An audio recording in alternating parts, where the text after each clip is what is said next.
that while we're waiting for everybody. For those people that have not done this live before, if you're watching later, kind of boring, but a whole lot more fun to join live. That way you can ask questions, and we can go through all that fun stuff. There's really not a whole lot of point to me not asking questions or answering questions, rather. Anyway, so for those people that are here, you're welcome to ask questions, comment, all that fun stuff. That's kind of the idea of and the fun of being live. Okay, so what do we have? We have this is Mason's 288 crankcase, and let's do a little cleanup here, and then we'll get to it. Hey, Vince.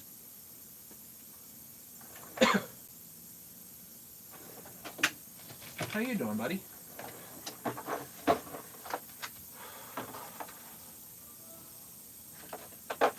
Hopefully, I'm going to have a bunch of these 288s to put together soon. You guys are going to see we're going to have some 288s. Good old fun. So let's do a little bit of cleanup here. Some of this stuff I just don't need on my bench. Oh, I've got some unboxings to do tonight, so let's do that.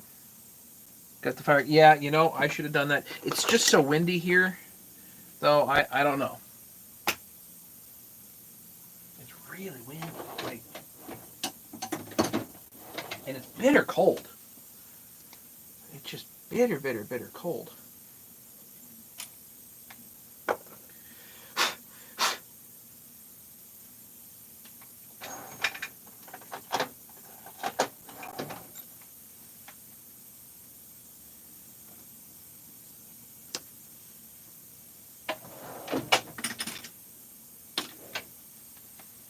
See, I'm just trying to get a few things here cleaned up.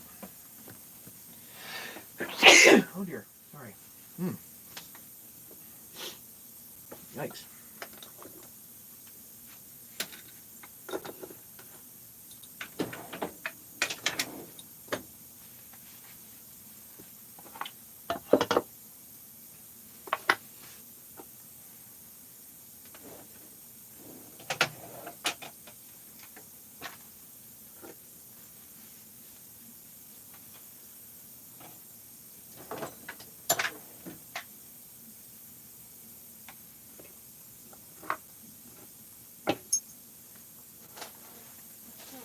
Did a little bit of thread repair on here earlier, put a couple of inserts in.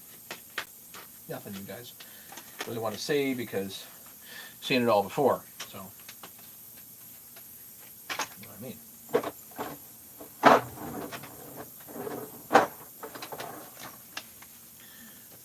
But we're definitely getting there here.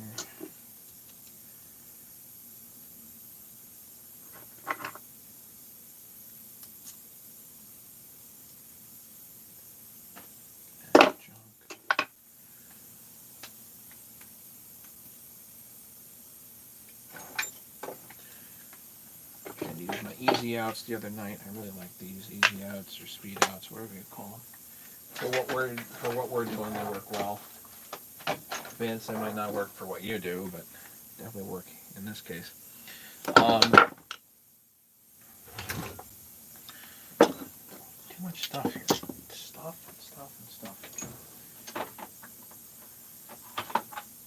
So I'm trying to kind of gear up for doing some TIG welding. To try to do a little bit of like case repair and stuff. I've sent a bunch of stuff out to get repaired, things that I just can't do. Things that are beyond me, you know. But one of these days I kind of hope to be able to do some of that stuff.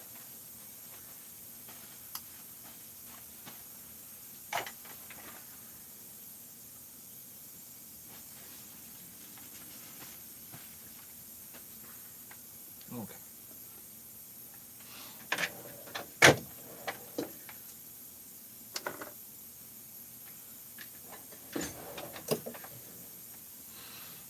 And we're getting pretty good here. Down to where we want to be. So, one thing I like to do, I like to use these wire wheels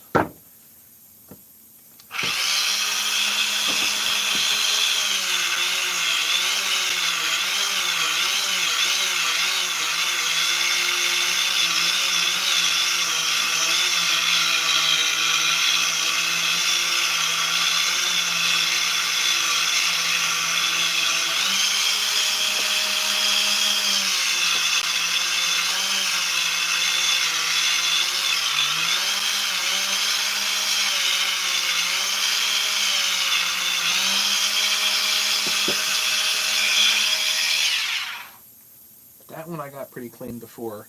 That's pretty darn clean now. So yeah, so the stainless wire brushes here actually really work on bearing pockets really nicely.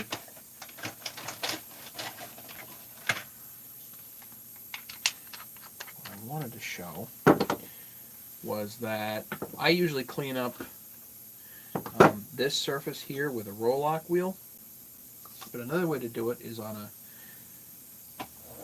flat piece of something, basically. Ideally, like on a granite plate, if you got it. I don't have a granite plate, but I do have a granite tile, which should be pretty darn flat.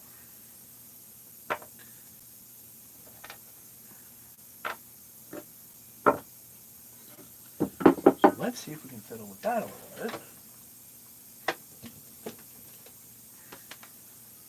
Need to pull these positioning pins out.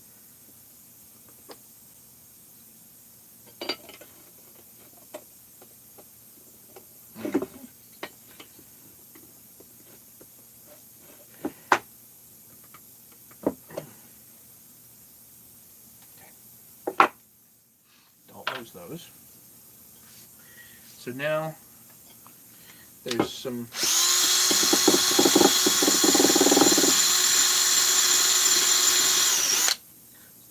obvious debris, you want to get rid of it.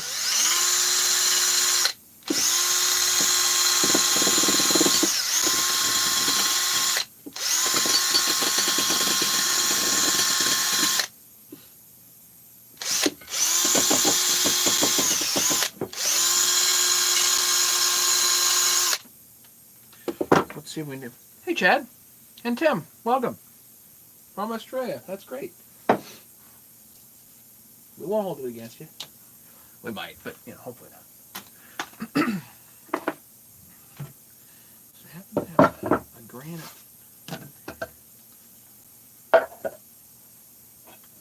It's quite flat. Kind of the idea. So let's hit it with some sandpaper. Let me see if I can find some.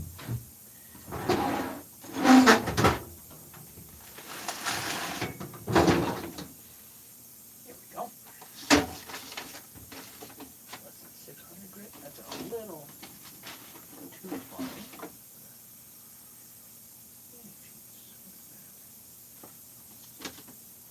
Very fine. 220. 320. Now let's try 220. And I guess you can go up to like 400.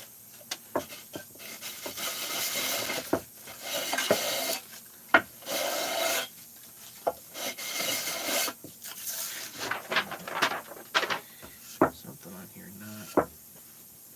not completely flat.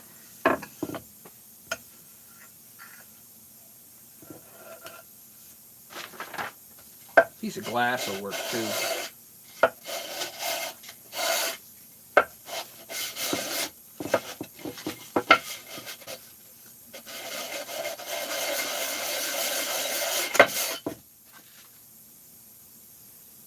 Flattens that right out.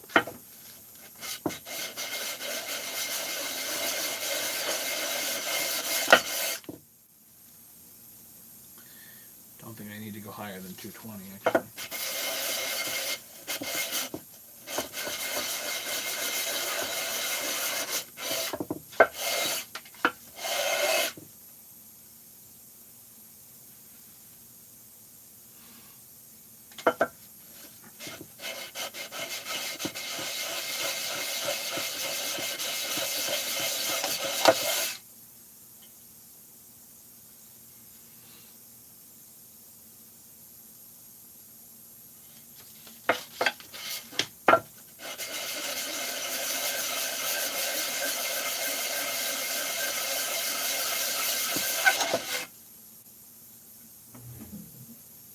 Close enough on that. Hey, Tim.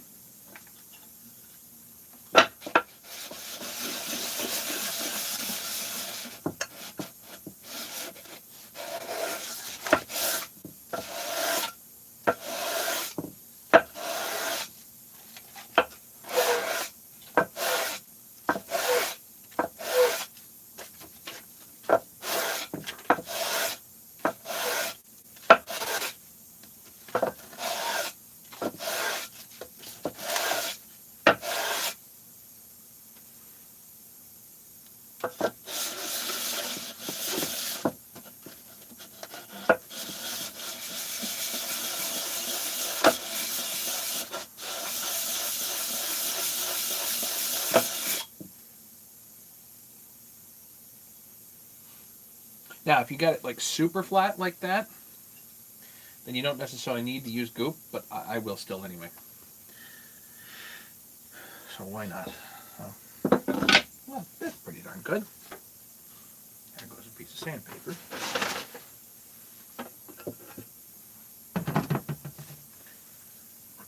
So this is actually for Mason. And so we want to do this the way that he'd want.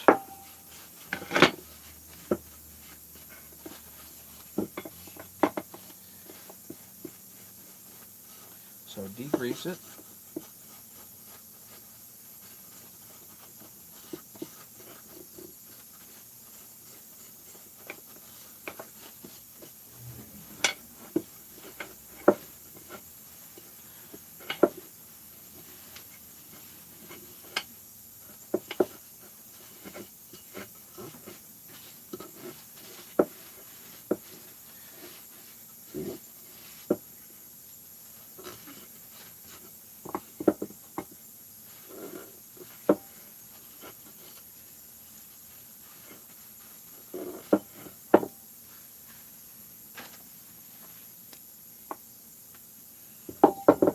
That one. Degrease this one.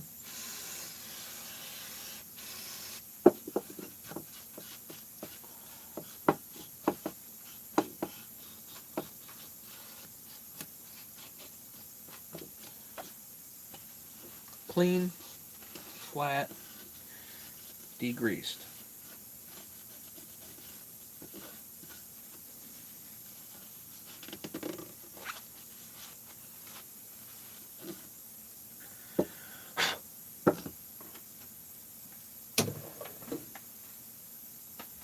$11 people know how.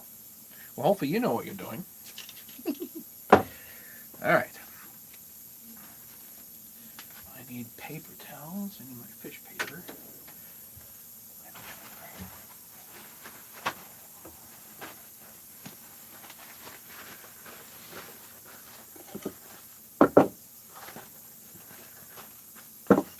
Really clean surface. Now, the easy thing here to do is actually the flywheel side. The flywheel side is no problem at all. Use a little more brake cleaner on here again, just to make sure this is all degreased. Especially the sealing surface here.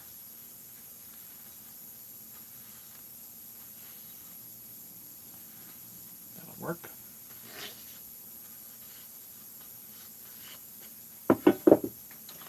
While I'm at it, the other thing that you need to do,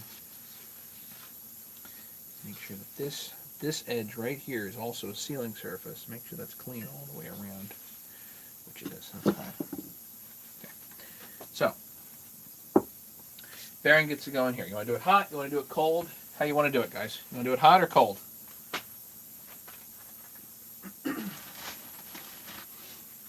Anybody care? What the?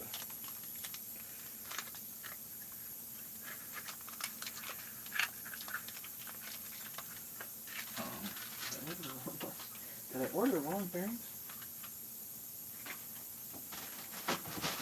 Okay.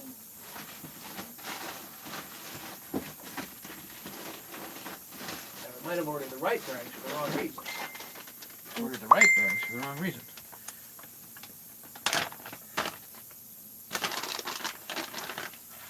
Hot. It's quicker. Okay. Not necessarily, but okay. We'll do this side hot. We'll do this side cold. How's that?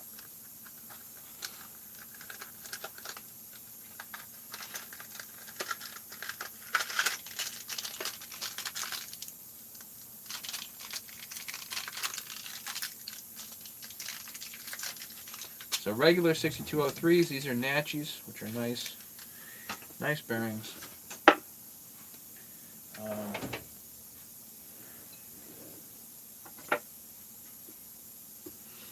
Gonna pop out. This is here.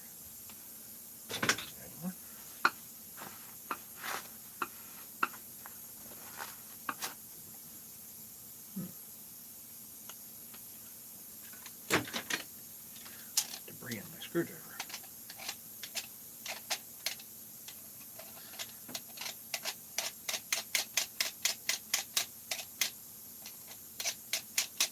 Okay. I'm going to pop out, these are shields. You just pop them right out. Small screwdriver is good. You can pull the grease out of here if you want. I don't see the point.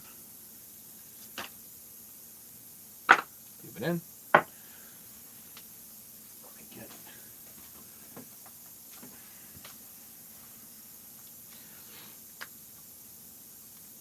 my gun here. Get rid of the flammable stuff. So that bearing's ready to go. In a case, it's ready to go.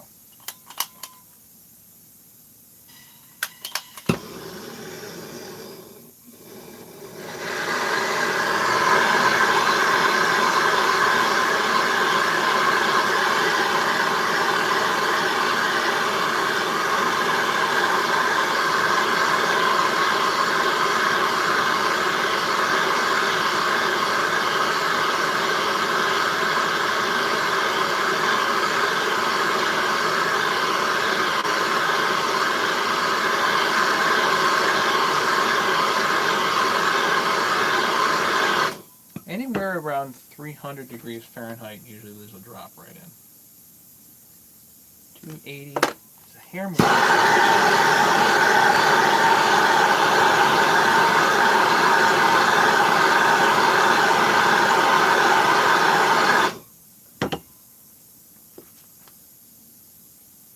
312, 305, okay.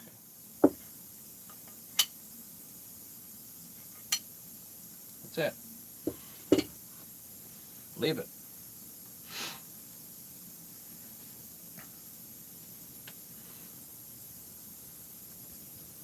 There's one. Now this one's different because you need the oiler.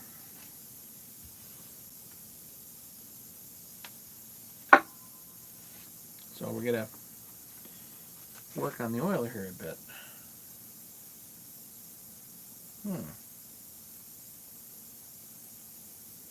Kind of buggered looking. Great.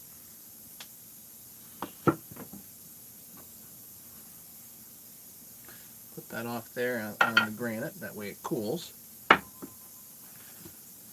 So here you have to install the oiler temporarily, pull the bearing in, and then put the oiler back on when it's ready to go. So it does take a little bit extra work here. And I don't like doing this side hot because don't want to bugger the oiler. You can use an old oiler. That you can do. But not much point. Just use this one. But I got to clean this up, and I got to get a couple of things. Okay, let's do. First things first. This O-ring here is junk now, and this seal. The way I like to pop that out.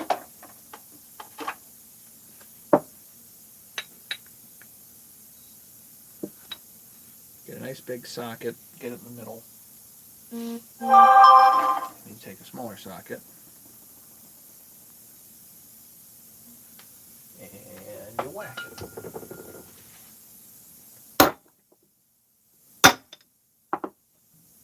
Seals out.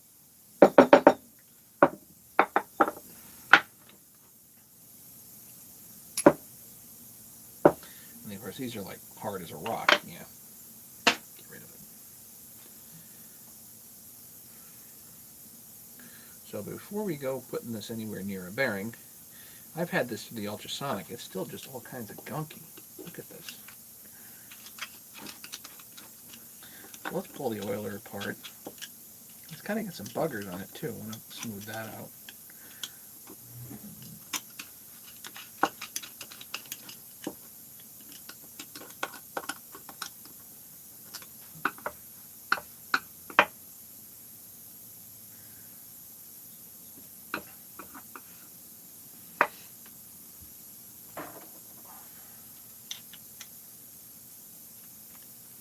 So start pulling the adjuster out.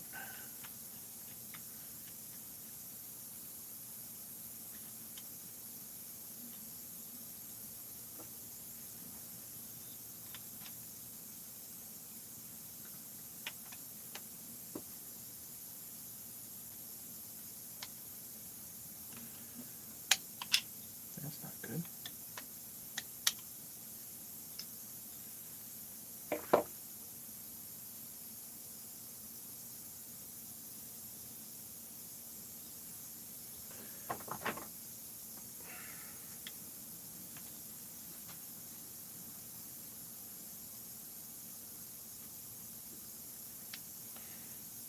Uh-oh.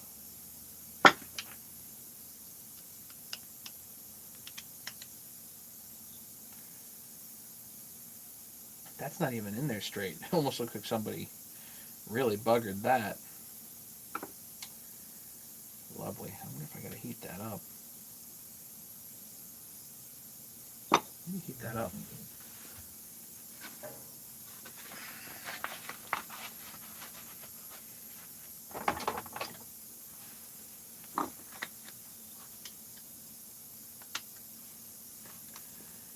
Let's see here if I can.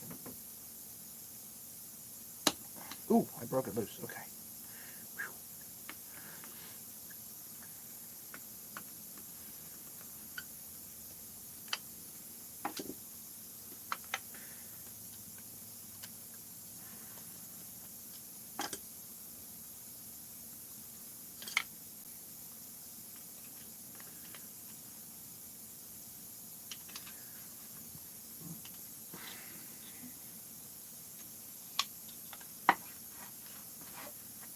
Now this end piece here should turn.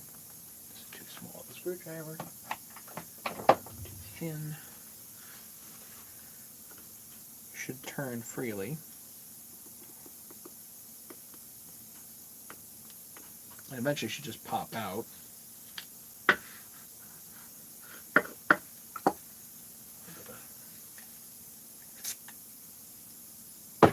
"14 people watching. Who else is here?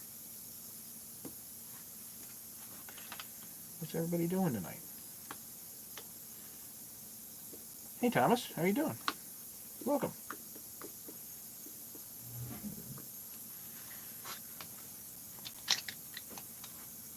Yeah, should just be able to push this out now.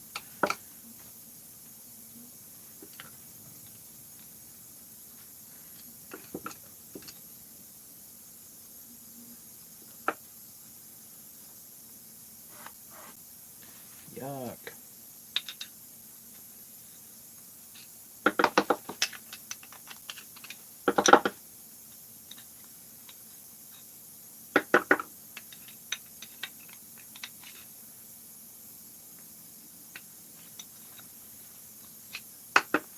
Should actually be some washers in here too, somewhere.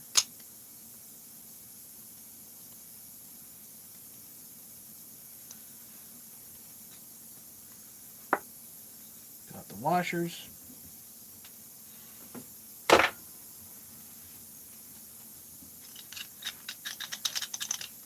Let me take this sink and give it a quick once over. Hang on.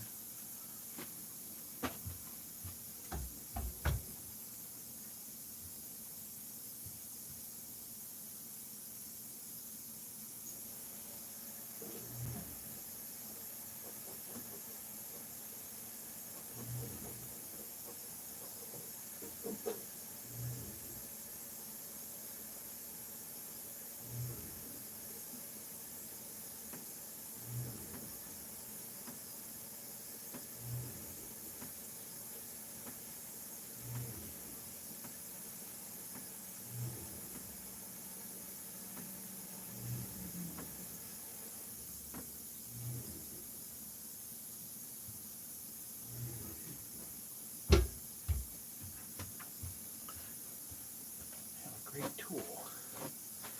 Clean down in here. It's not offhand.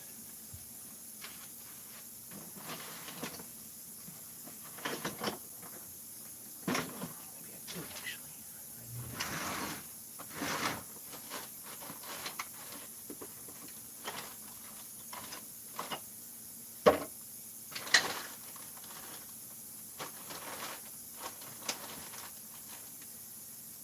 brush.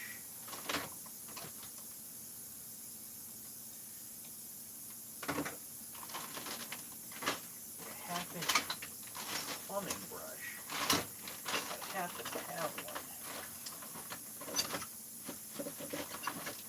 Where's the half-inch? Okay. Just have to do with a little bit of brake clear.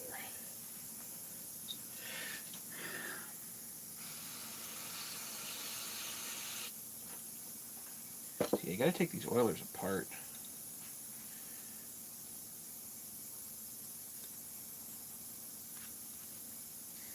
There's kind of a bugger here. Let's see if we can clean that up.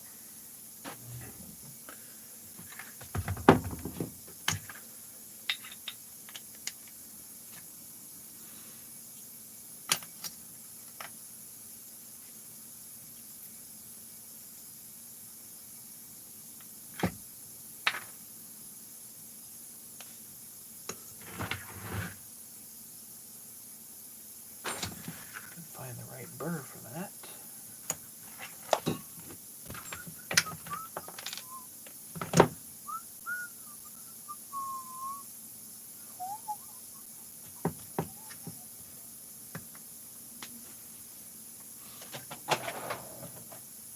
For a different burr, okay.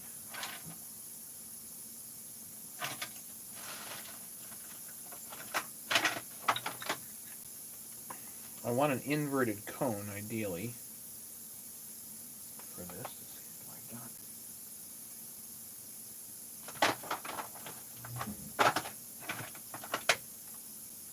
Oh, I see one. But it's for that, not for this. So where did my inverted cone go? Ah!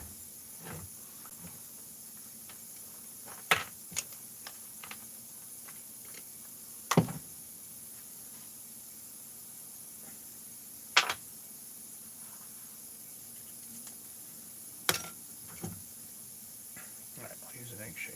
See if that works. There's a little bugger here I want to get rid of.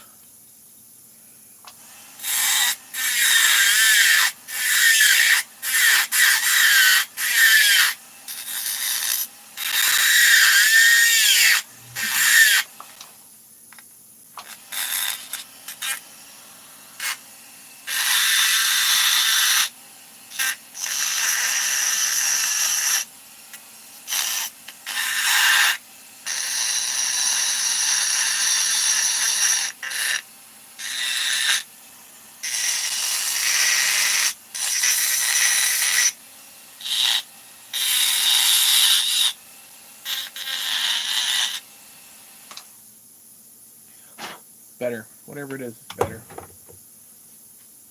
Less snags, you know.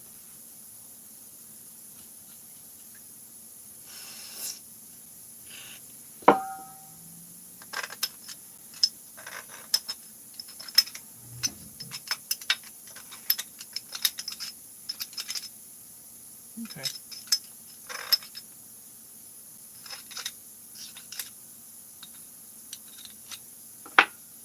How boring is that? Clean up an oiler?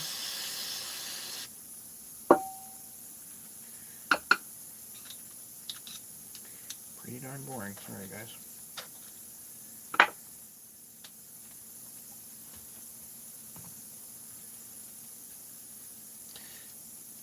In case anybody's expecting a cooking show, this is not a cooking show.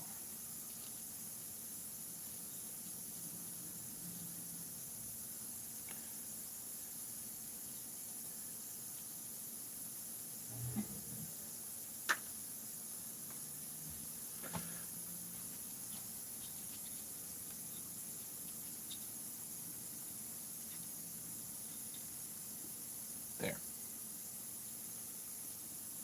Good. Now clean up these individual pieces.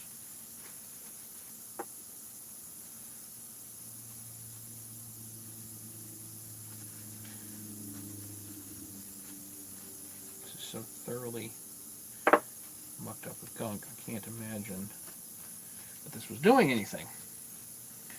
365 clutch side. 365 clutch land broken off. Perfect. Yep. Throw it in there. See if it goes. But I've had the idea myself, John. But the bushing has to be because the bushing governs the clutch, the depth of the clutch. So you actually have to trim. You might have to trim or lengthen the bushing, depending.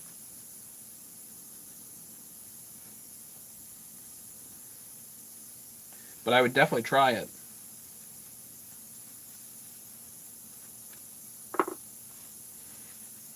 The bushing is going to be too far out. And yeah, so the bushing on a 365, I have it here. Yeah, I don't have one in the basement, but the combination of the bearing and the bushing has a certain thickness. So the new bearing and the bushing has a different thickness. You need to adjust the bushing to account for that thickness.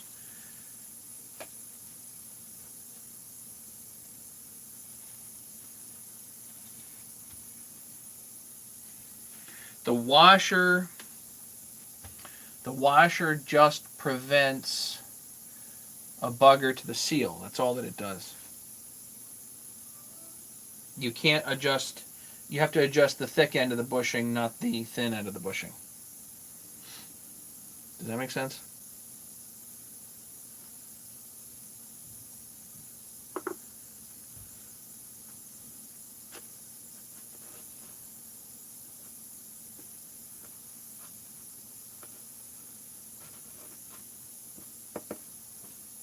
So we can put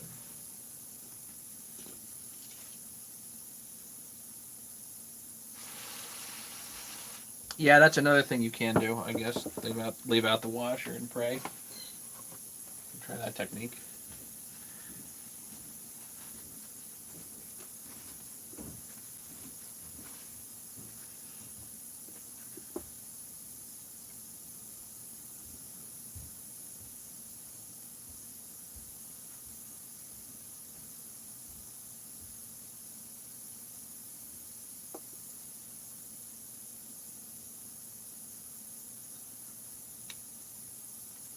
I think it was the copper washer that goes in first.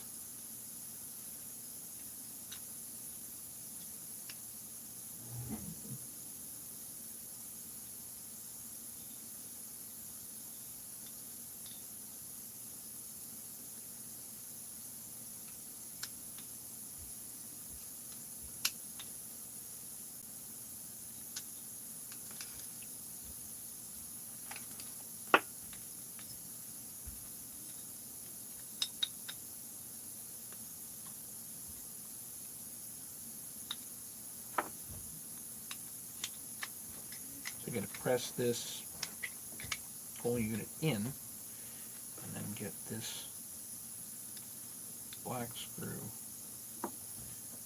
installed.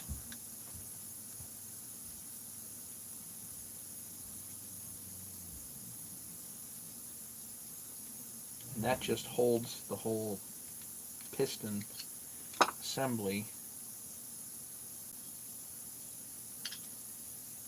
Still not quite far enough.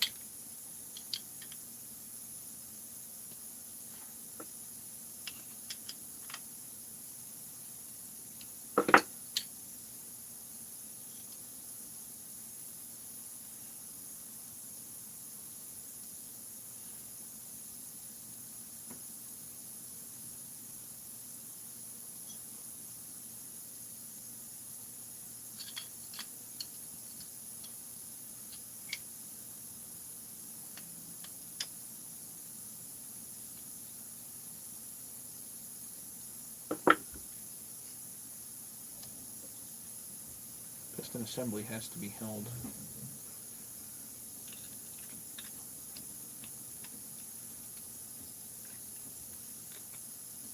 all the way in, and then get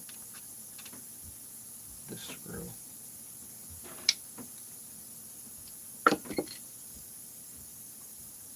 in there to hold it, basically.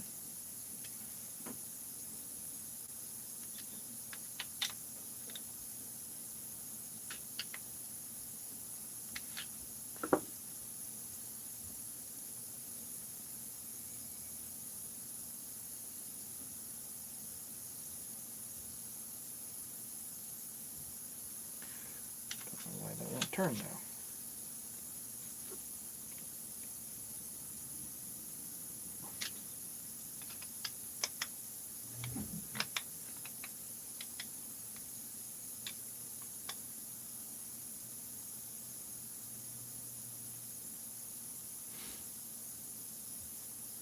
I'm going to have to get another 288 oiler to see what's up, because something's up here.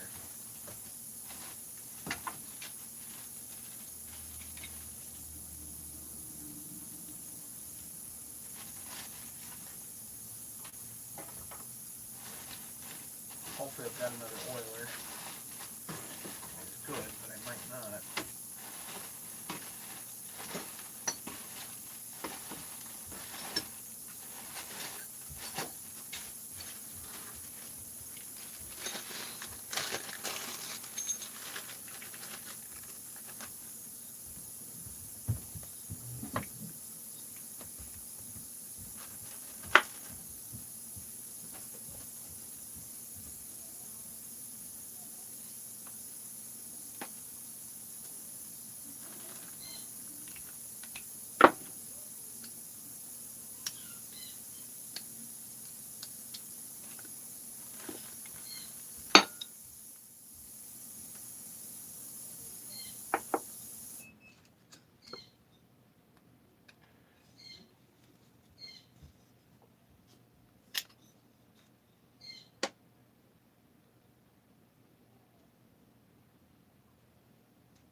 So this is not Mason's, this is mine.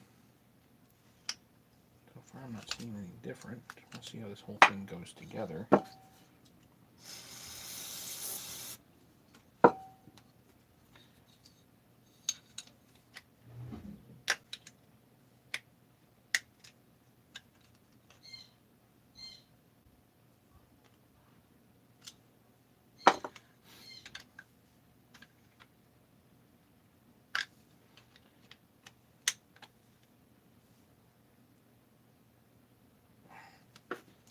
Won't move, per usual.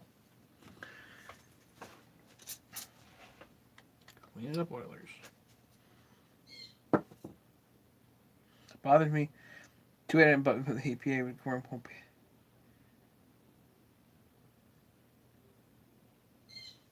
Yep. Well, even that, they won't, I guess they won't even sell cases, Vince. They won't sell us the 288 cases, even though they make them in other parts of the world. We're not even allowed to have just the cases. They sell other 288 parts, but they won't sell crankcases.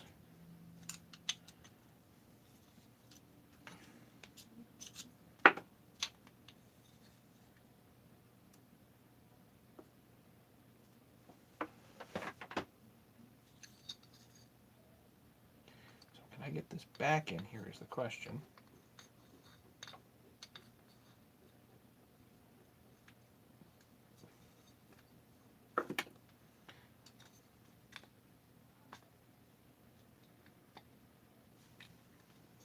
Should be able to put that in there far enough that that screw comes down. Yeah. Okay.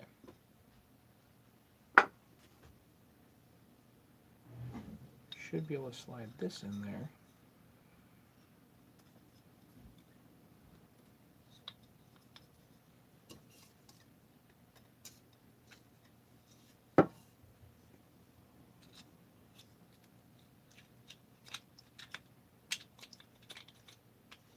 Ah, yeah, it's definitely hitting something. That's the issue.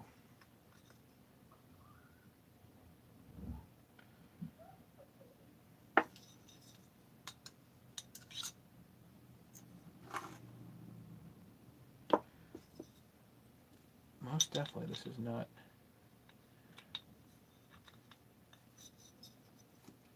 seating all the way in. That's the problem. Boom.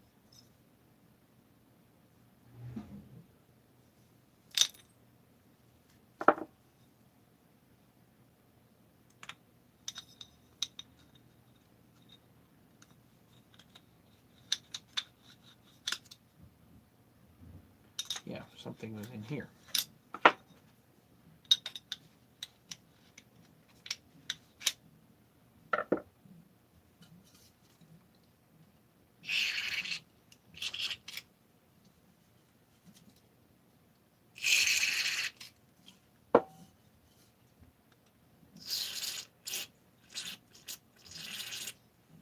Yeah, like mud daubers and everything else in there.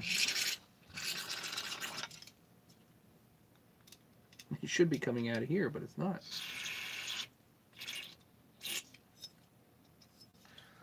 That's a why. Okay.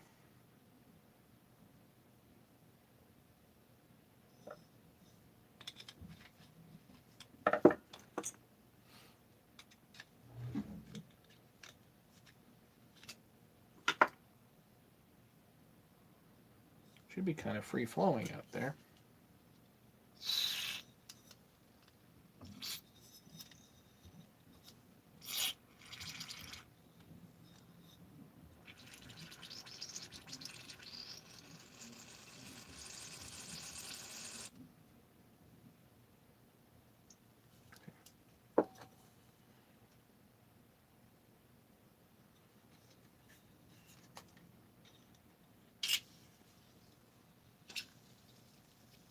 Now it's coming. Finally. Huh. Okay. Now let's see if this will go all the way in.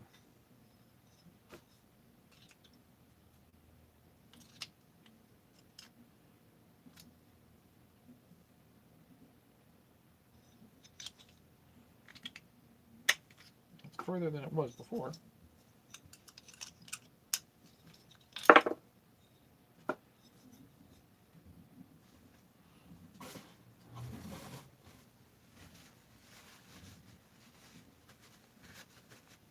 All this just to get a stinking oiler working. Jeepers, creepers. Alpo, how's it going?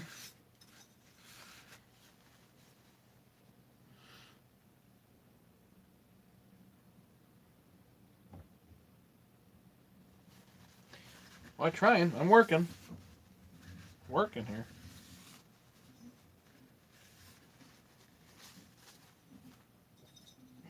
Well, either way, the 288 is going to be here to stay for a bit because I'm going to be working on them.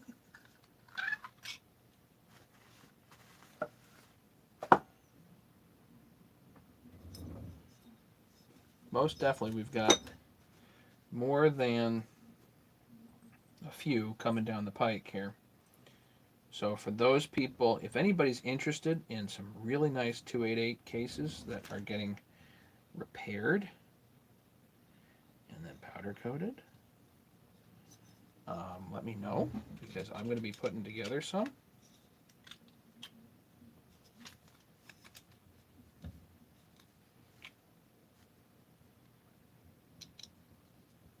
And I'm going to keep some and I'm going to sell some.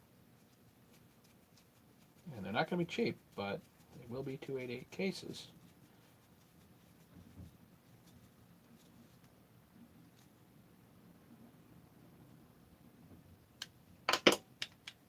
Yeah, there should be play even after that's stopped. Perfect. Copper washer down first.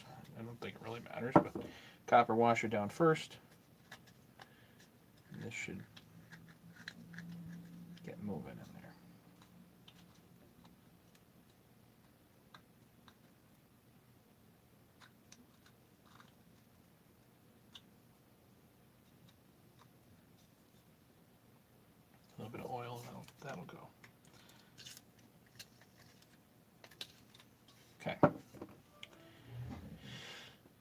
And now this piece goes in.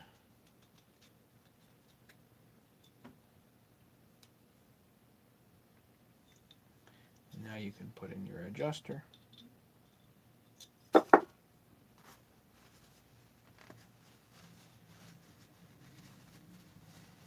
You have 3 mint 288s on the shelf. Good. Well, let's get some 288s in somebody else's hands.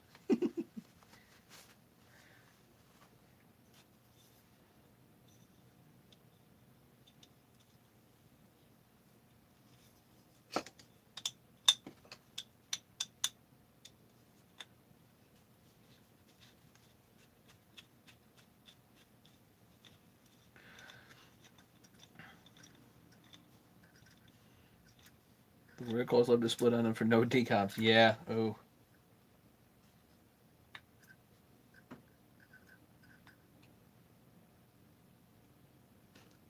See, this should go in there and just da-dum, da-dum, da-dum, da-dum, nice and gentle. That's what it should. As an adjuster, that's what it should do. Gentle, gentle.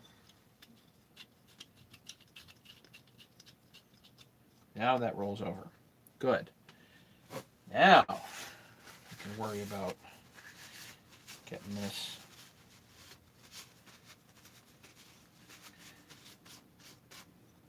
put in here. What a pain in the neck.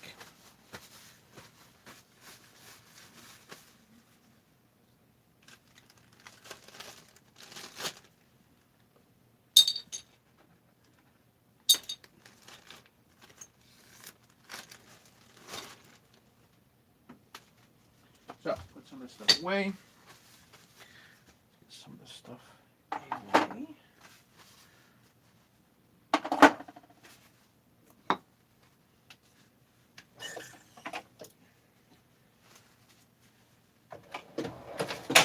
Out of the way, and then we can actually do the bearing install, finally. But need the oiler to be good before you go do anything. Again, so rubber O-ring, that one's junk. I'm going to go over that in a minute too. I think we better get some fresh new fish paper. What do you think?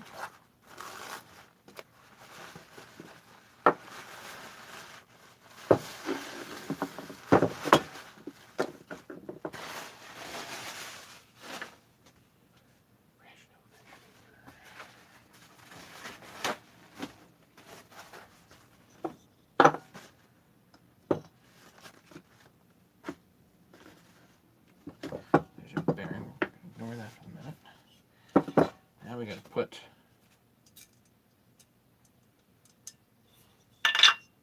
the oiler in. You need 3 screws here to put the oiler down with. You need to find those screws.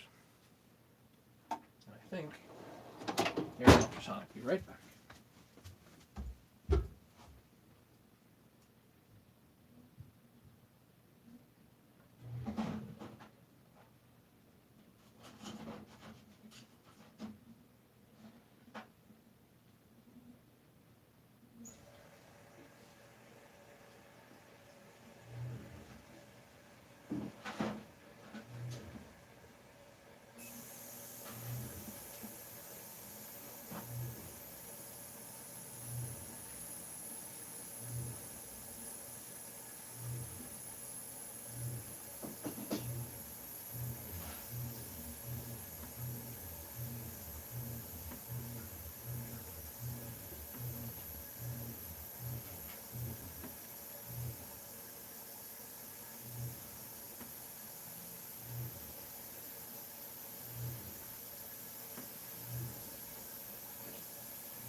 bad thing about the ultrasonic is you gotta wait for it to drain.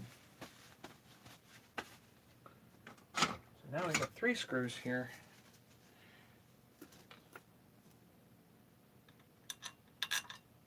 And all we're doing is putting the oiler in temporarily with no gaskets, no seals, no nothing. All it is a spacer.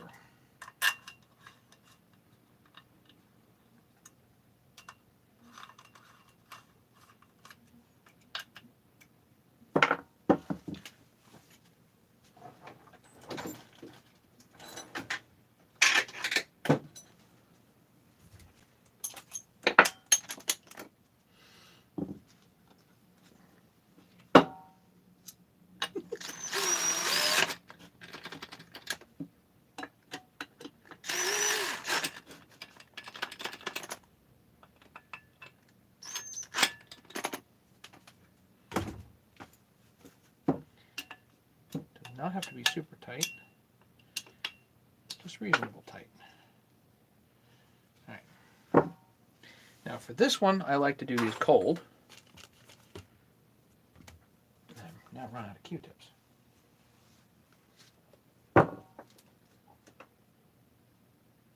Vince, you know more than me about this stuff.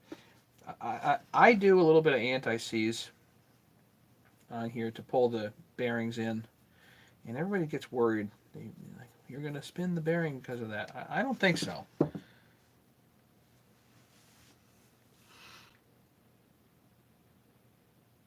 Rally Small Engines. Hey, there's Matthew. Hey, everyone in chat. Howdy. Welcome. Hey, Will.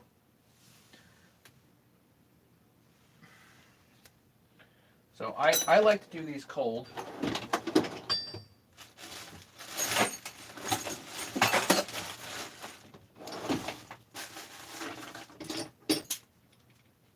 I know I'm crazy, but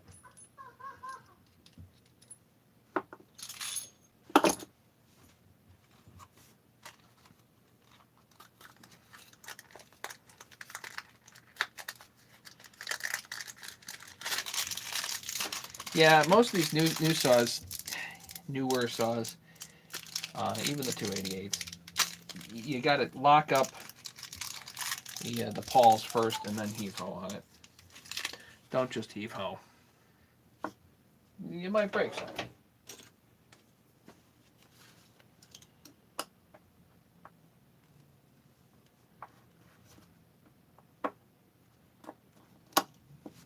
So Vince, what do you think? Should I not put anti-seize on there? I think it pulls the bearing in a little bit smoother.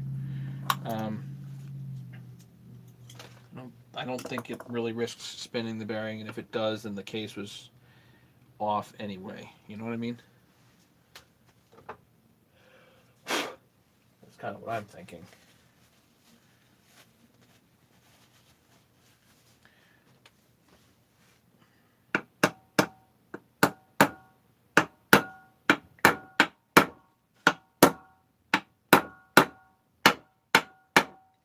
Just want to get the outer race started. Don't want it cocked.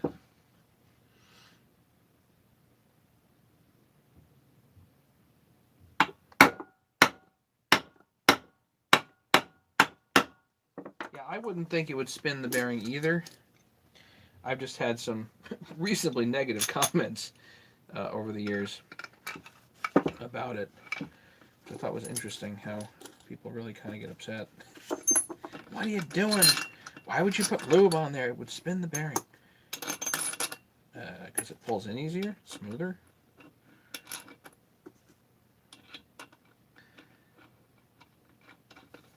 Single stage snowblower. Okay, well.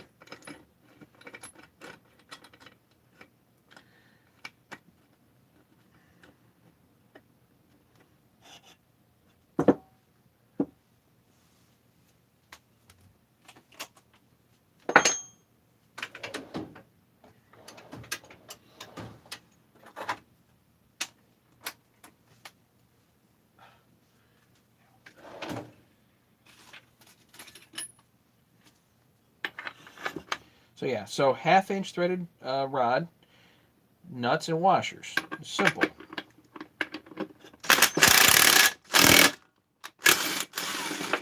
If you notice something's a little off,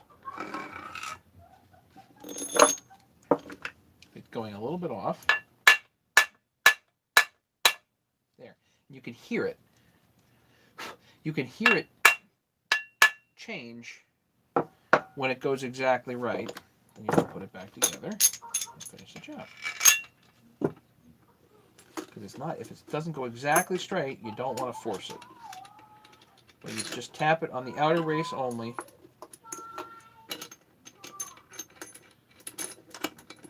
Jesse Harmon, ever reported a 441? Nope, I have not. I have a friend that has one, and there's some guys that really like them.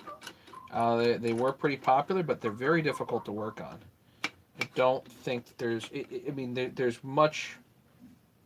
Somebody on the forum had the question about that saw today too. There's really not a lot of love for the 441s. There we go. And you can hear it.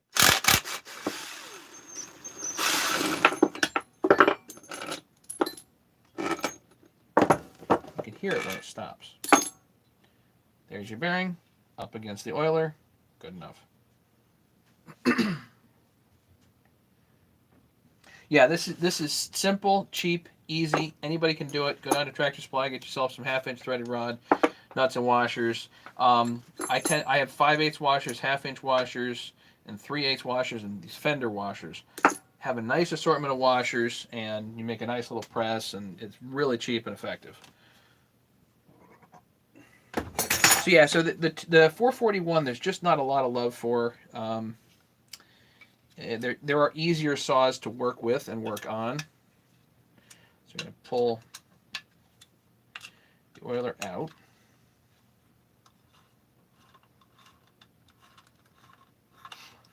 Rally small engines, if you have not seen my crank tools yet, then you're in for a treat. I like cheap and easy. If cheap doesn't work, you got to go expensive. So I'll show you the crank tools that I made. If you haven't seen them yet, you're definitely, any reason you don't heat the case. Because the oiler's here, and I don't want to damage the oiler. And because, frankly, heat's dangerous. Open flame is dangerous. It takes time. Anything here takes time, but here this is more controlled than an arbor press. You can do it with an arbor press, but got to see the crank. You haven't seen the crank. If you haven't seen them, then yeah, you're in for a treat. So let's do that right now. We don't need this press anymore. Let me get rid of this. And then we're going to put the crank in so you can see it.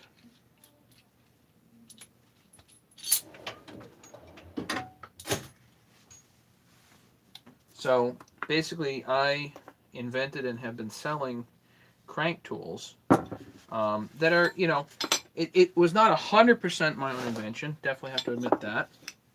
But I've looked at the other designs, and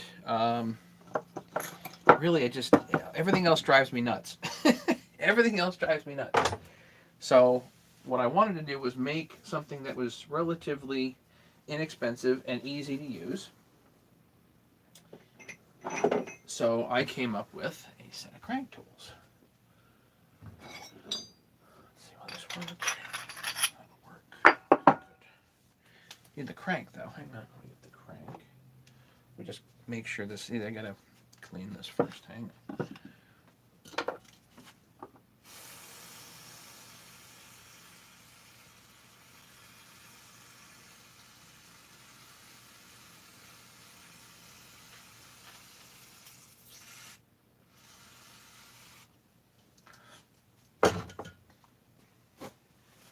Again, it's not a Concord level build, but still want to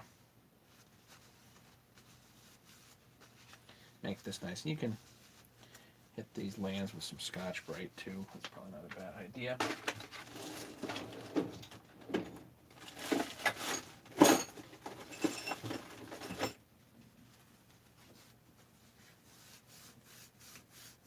Just gently kiss the lands with some Scotch-Brite. Yeah, makes a lot of difference. The build looks so much better when you do that. So one of the things I had noticed about crank tools a while ago is basically if pretty much anything that people do, you're putting lateral forces on the bearing, or you're doing something dangerous, or you're doing something that takes a lot of time. So there's a lot of different options for installing cranks. The most popular one in the DIY crowd is hot cold. So you have to heat up the bearing, which really isn't good for the bearing. If you hit it with a torch, something turns blue, and then you kind of wreck the bearing. You can do it with, you can actually put the whole thing like on your wood stove, get it hot. That takes time. Do it with a heat gun. That works too. Kind of takes time. There's a bunch of different things that are very possible and doable, but ultimately, I'll show you. This is easiest. So, your bearing is properly positioned in the crankcase. That is super, super important, okay? So, the crank you want to basically put in best you can, nice and gentle. You can put a little lube on it, just a teeny bit of lube if you want to. So, this is fresh off. I finally started color coding them. I think this is with yellow.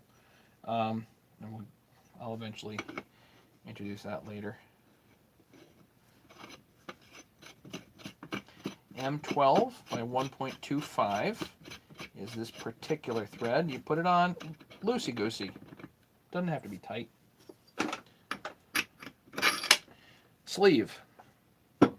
So rod, then sleeve. This is a handle. Walt came up with this idea. Have a handle. So his crank tools have handles as well. I like to use a nut and a washer here. Something just simple. And then tools around. Then you just need a ratchet. You can use a ratcheting wrench if you want, or a socket. And then you just turn this down.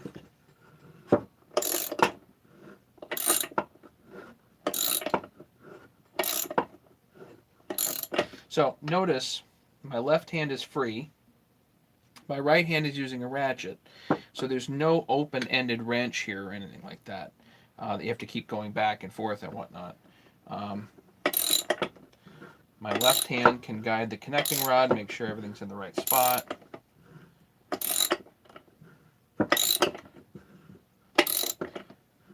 And you turn it.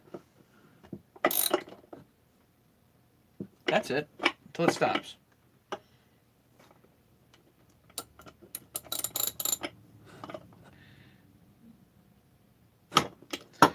Are all stock, to be honest, they're not my favorite of mine, unlike the 254 and the 266. Well, then you need to unstock them, John, and then they'll be your favorite. If, you know, not everybody likes a big saw. I have stuff in the shop to make both tools. Thank you. So, here's the question. You actually have left-handed thread taps. This is M12 by 1.25 left hand.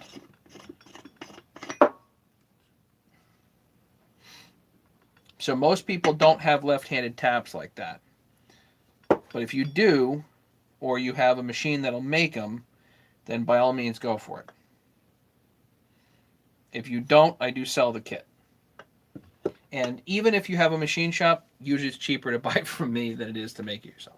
But just, yes sir, you do. Go for it. Knock yourself out. The answer is no, I don't give blueprints, just so in case anybody's asking. No, I don't give blueprints. This is not a patented design. If you want to make them yourself, please go ahead. I do sell them, and it's basically the one way I ask people to support the channel. So, that and use my link, but I don't have it up right now. But that's basically the way that people can support the channel.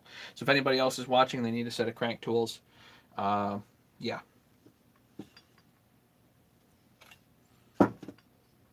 So if you've got tooling, now you know what to do, right?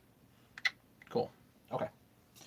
So let's do the other side while we're at it here.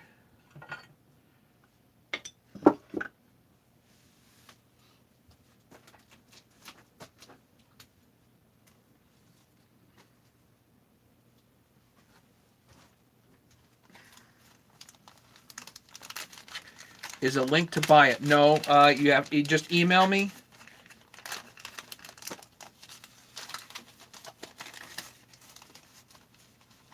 Email me, and then I give you. I'll send you a form letter. Basically, that's all that I have is just a form letter, and through that, then you can purchase stuff. That away.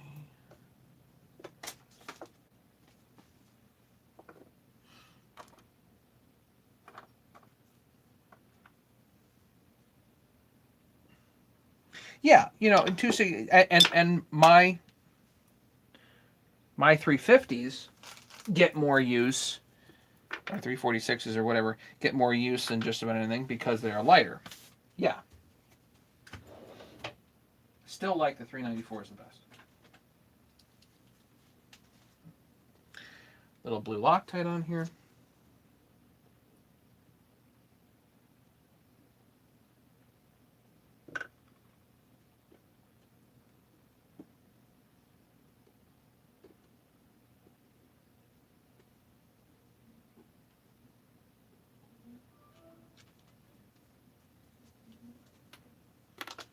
Here, let me put up my email just so you have it. So if anybody's interested in crank tools, they can email me, but you got to get rid of the extra ampersands here. I'll show you what I mean. And the O is letter O, not number O. Letter O for mattyo5@aol.com. So anybody wants tools or anything like that, if they have questions, you just email me.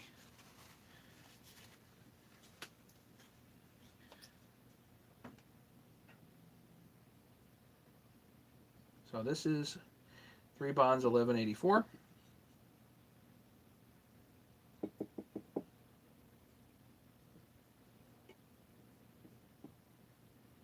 If you have a super flat chassis, you don't really need it, but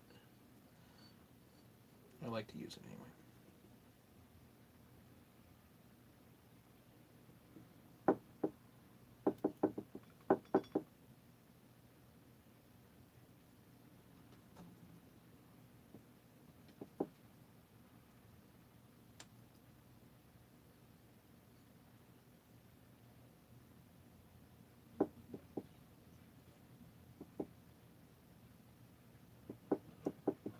Don't really even need it back here because it doesn't seal.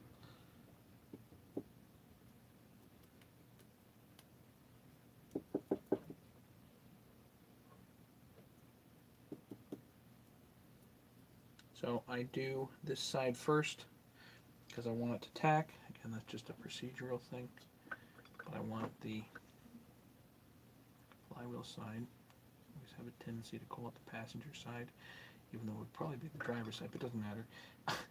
I always tend to do that one first.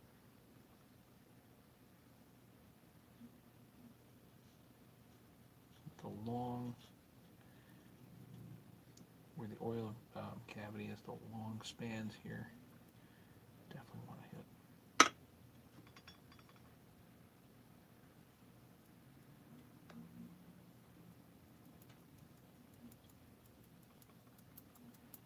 I like to tap it so it has kind of a patina.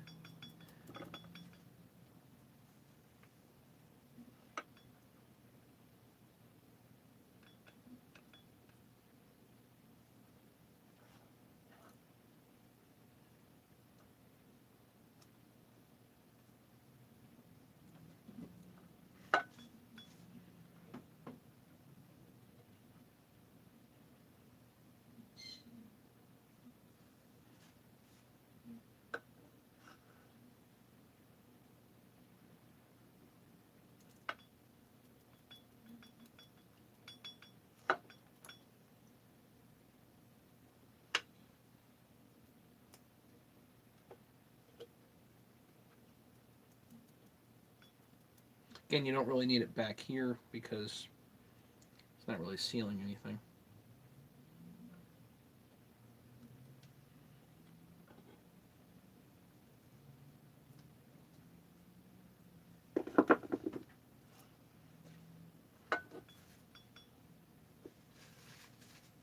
If you choose not to use it, it's fine. You can also use 518, Loctite 518 if you want the anaerobic stuff.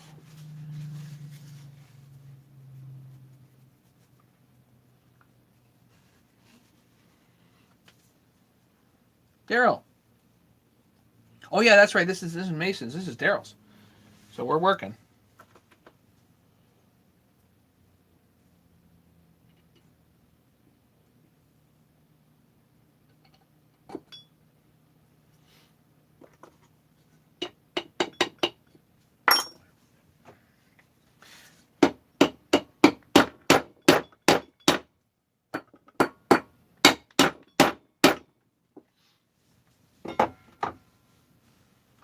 All right. So we're gooped up. Again, it doesn't have to be tons, just nice thin layer. While we're at it, we've also got the bolts in, which these aren't too worn out, which is good. Bar bolts. But sometimes you get worn out bar bolts, so you might want to check that. Preferably before you've got the goop on would be a good time to look at that, if you know what I mean. So that's all. That was tacked. Now you've got the OEM gasket on. And now you can put these together.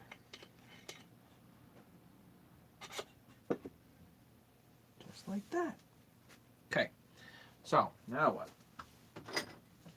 So M10 by 1.0, right hand for the flywheel side. And the differential here is you're not going to use a smaller sleeve. I have a small sleeve. You're going to use the large sleeve here. And a small handle.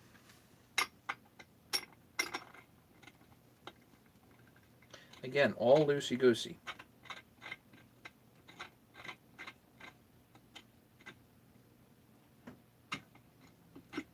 Back it off a couple of turns. Now we need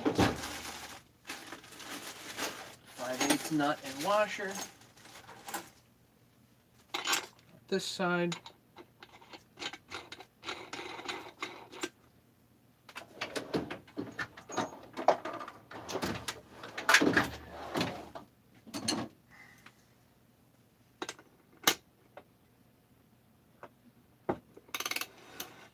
Should have seen Daryl the other night blew the whole wad on parts on this thing. Oh my god. So I got the flywheel case half here is in much better shape than the other one. Still needed a couple of inserts, which I did earlier. But it'll be strong.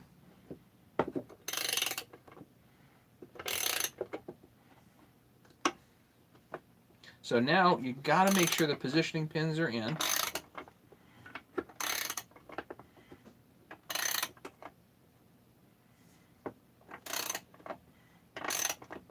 If the positioning pins go in, you're good.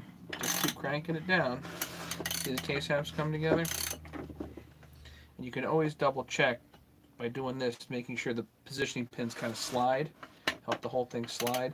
The other thing you can do if you get real ambitious is you can actually put case bolts in,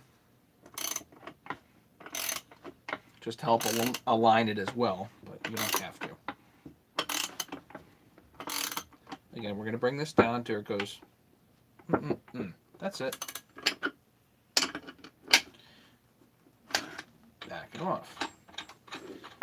Now you can actually keep this attached if you want, and then put your case bolts in. Kind of whatever you want to do. Some guys like to do that. Craig, you know who you are. Yeah. So case bolts. Did I just get rid of case bolts? I thought I had case bolts like right here. Maybe not. Who knows?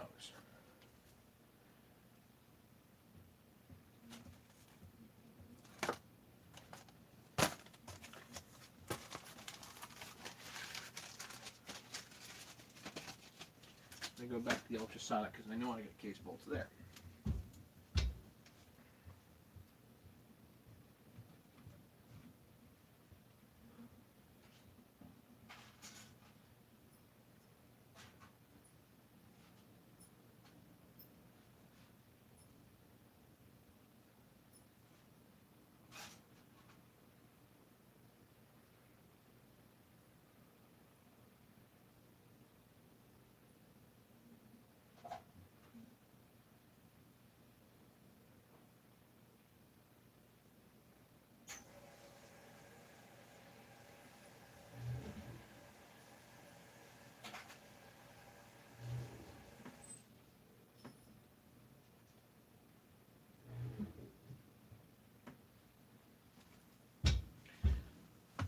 Here we go, case bolts. Boom, done.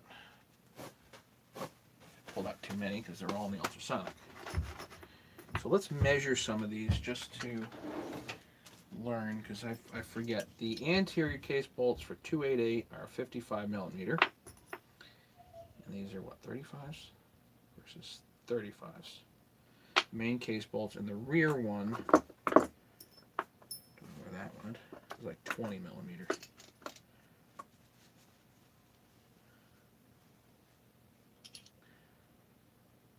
$15, 16 millimeter, 16 millimeter.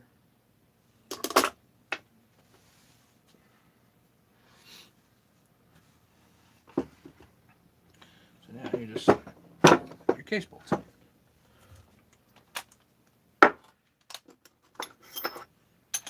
And the two anterior ones are indeed dog bolts. So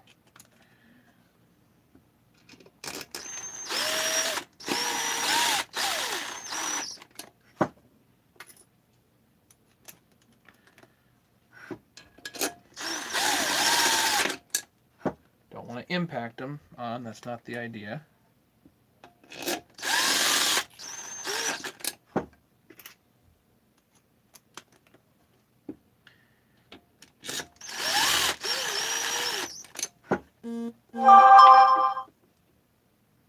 Hey, Nikki. 1, 2, 3, 4. And then the rear one over here.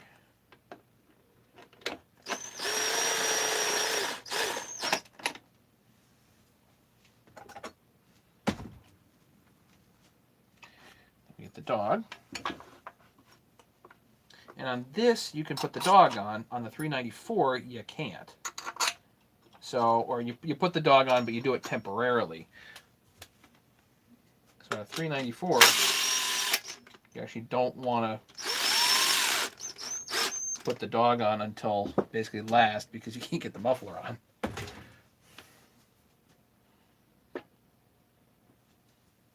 It's one of those things. Like they did what on the design? Yeah, whatever.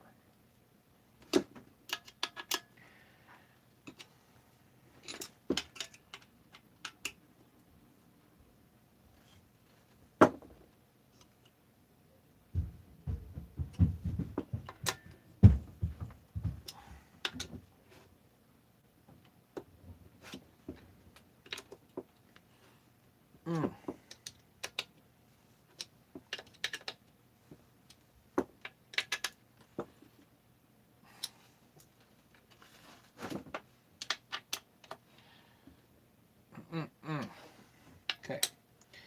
1, 2, 3, 4, 5, 6, 7. Done.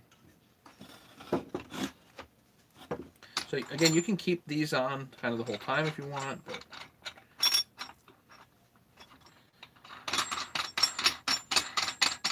this, oh.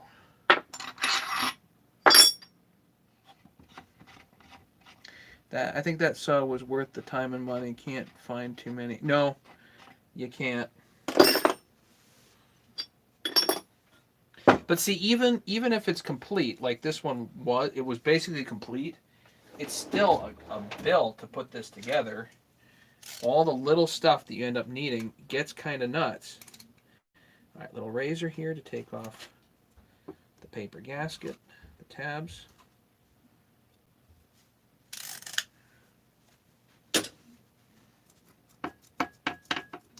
Beauty. Have I tried aftermarket on these? Are they more open? Yes. Yes, they are.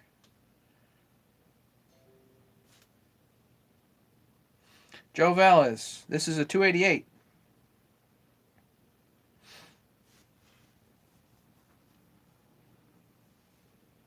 288s are almost a 394, 395. They're just not quite there, but they are lighter.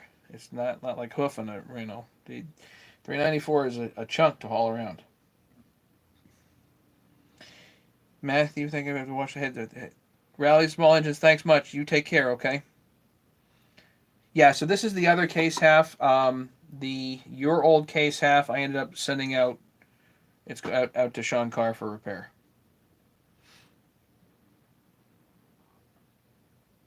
Steelman, sticking my head in over here. Please don't throw tomatoes.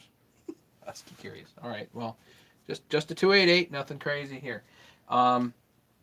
This might be as far as I take this tonight.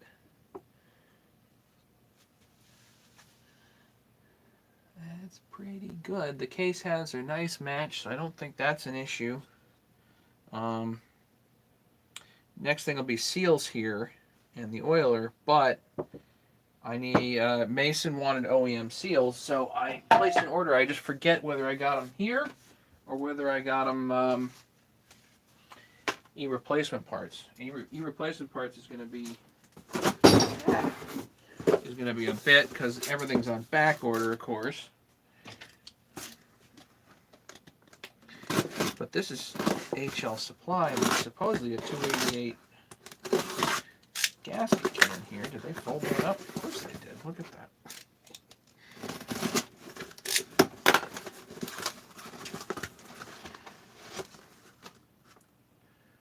Well, they did it smartly, at least. Okay, here's a 288 gasket kit. Little unboxing here. Oh, cool.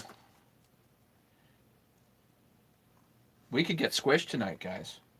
We could get squished on this thing because I got the piston, got a base gasket. Daryl, you want me to send this head down to Rattler? You got the carb kit? Okay, good. Yeah,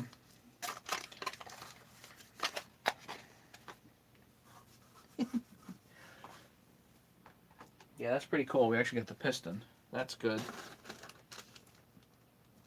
The bushings. These are like the dumbest little parts, but man, do they make a difference. Ah, we do have seals. OEM genuine parts. There they are, Daryl. You want OEM parts? There you go. Husky decomps. You're not allowed to have one of these. Because it doesn't fit in this, because there is no decomp.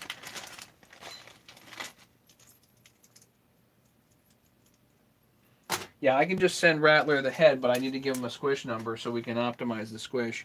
You don't want him to go crazy on this because you don't have a decomp.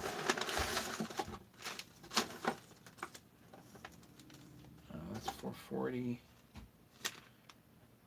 Those are for your starter. Some new bolts for the exhaust. And then this is 440 or the 346 XP bearing, but we're going to use it on the 440.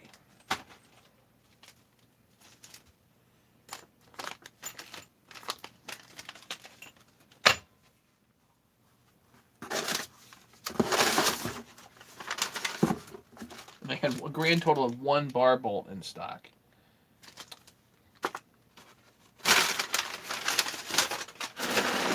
Jerks. Okay.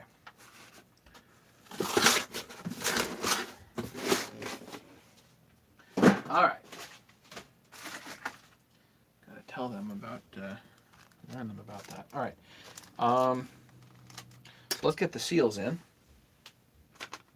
And then we can get a squish number. Then I can get this down to Rattler. That would be great.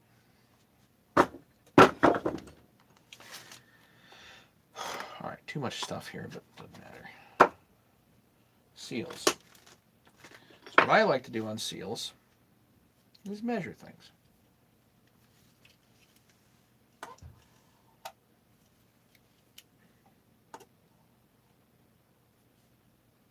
Nine 9.48. So you have basically 9.5 millimeters between the inner race and the outer boss here.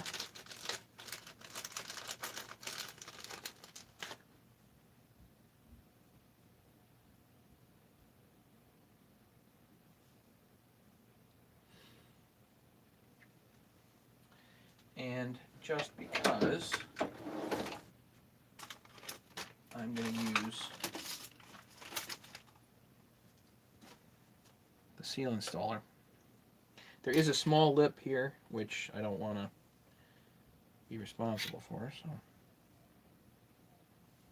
just goes in there like that. So this is like using the Coke can trick. Excuse me. It's like using the Coke can trick, but not. For this, I like the 518.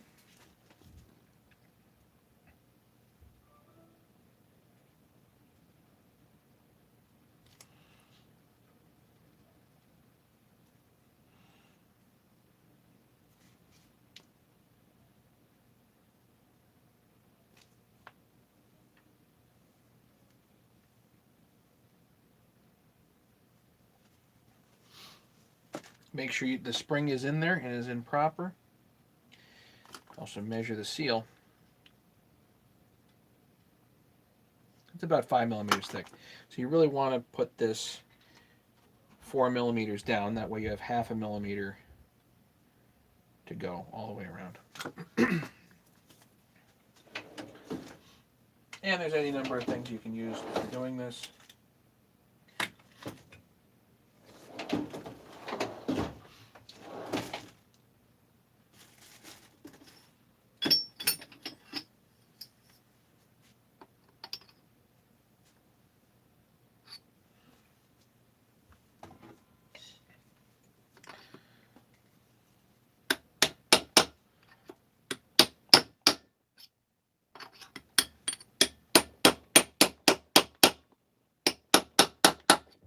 Just know if you drive it too far, you're going to be pulling it up.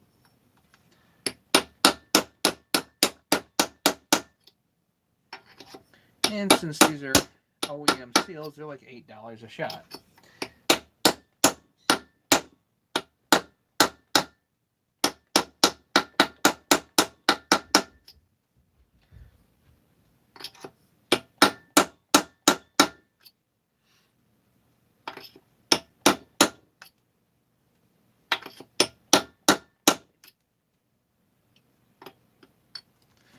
You can measure.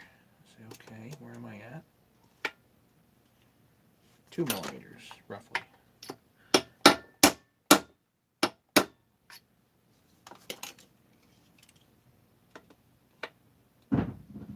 .68, almost home there. 2.75, so.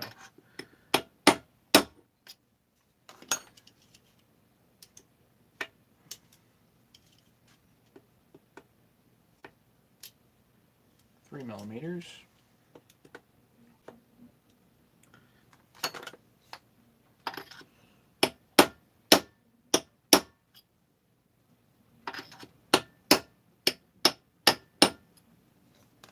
I want to go down right to around 4, if I can. 3.2, 4. Okay.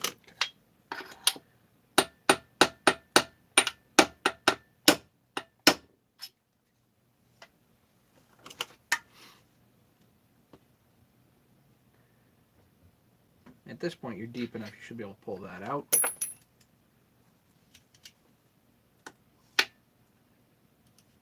.8.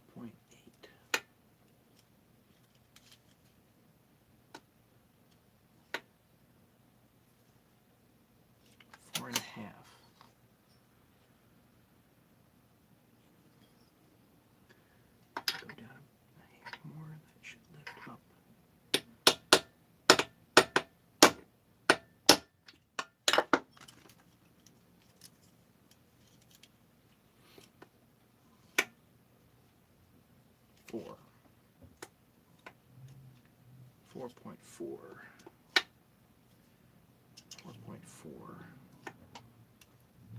4. Okay. Keep going on this side.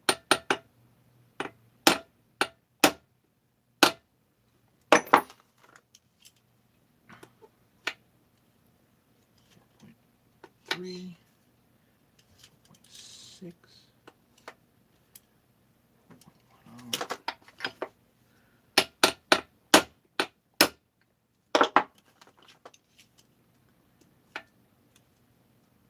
4.9. Uh-oh. I drove it too far. 4.4. 4.7. 4.7.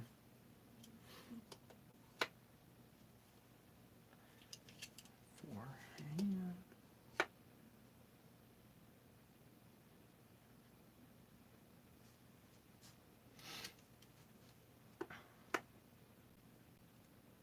4.8. Yeah, I drove it too far. I screwed up.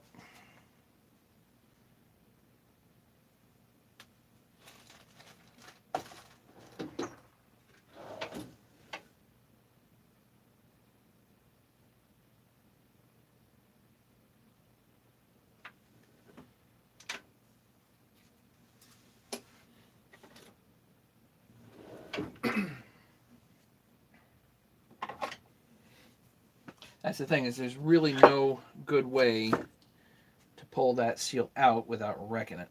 So there really is one option. If you drive it too far, like I said, you're gonna be pulling it out. Anyway, where's my seal puller?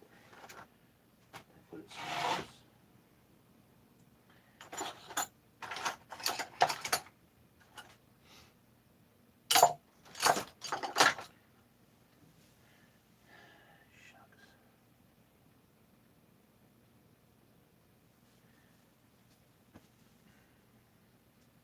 Oh, there it is.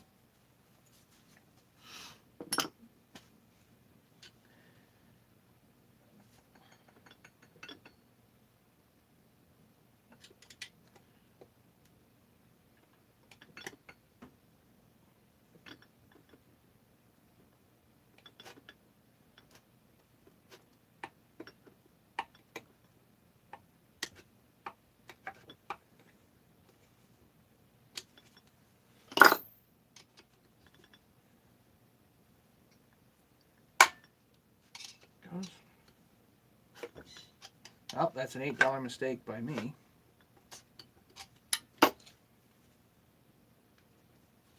Haven't done that in a while. Sorry, Daryl.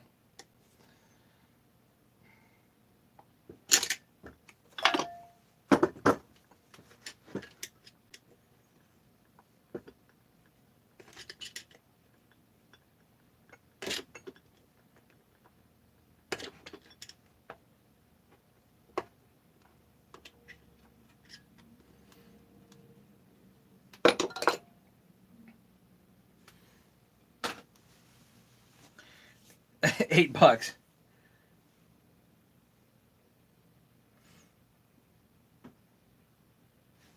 Yeah, they're not cheap.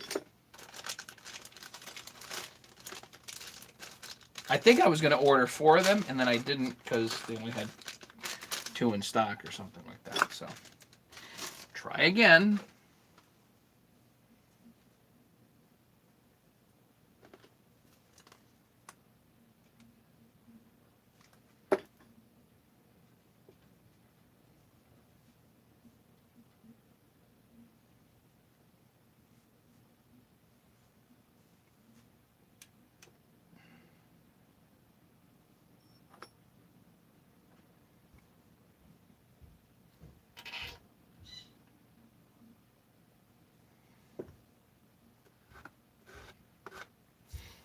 Like it down at 4 millimeters.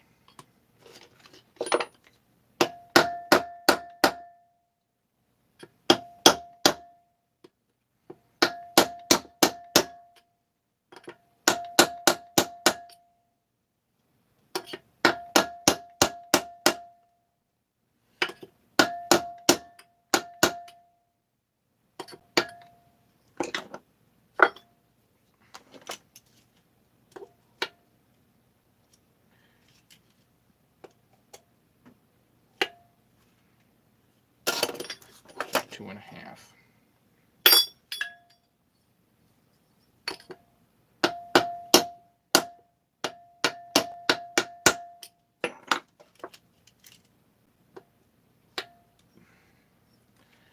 Three 3.3,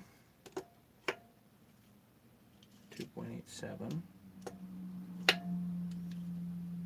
2.5.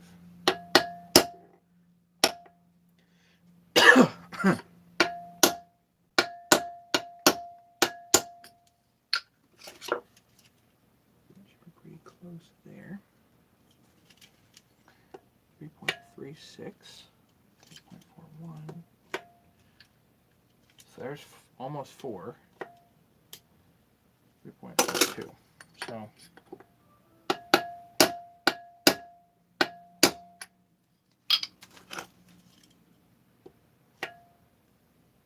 4.35, that'll do.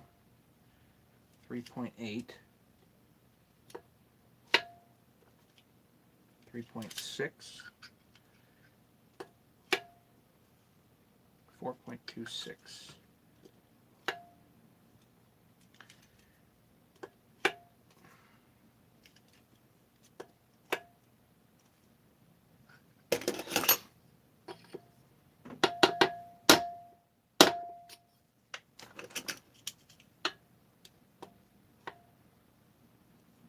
About 4, 4.3, 4.3.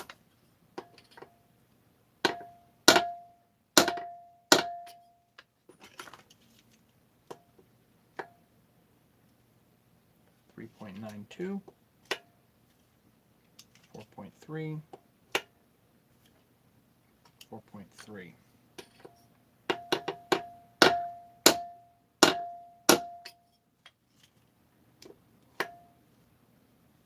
4.1,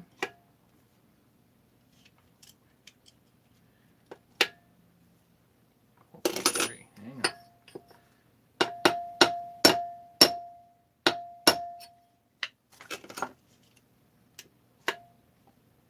4.4, 4.4, 4.24. All right, that's within a tenth. I'll leave it.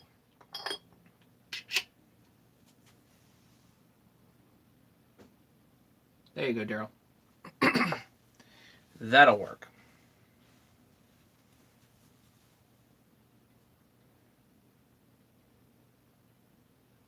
Hey, Megan.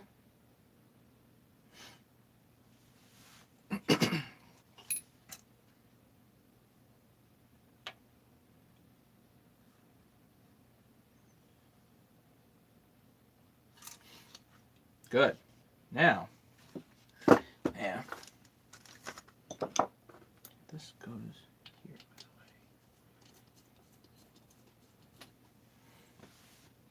the way. I don't think I've got another OEM one. Let's see. I don't think so.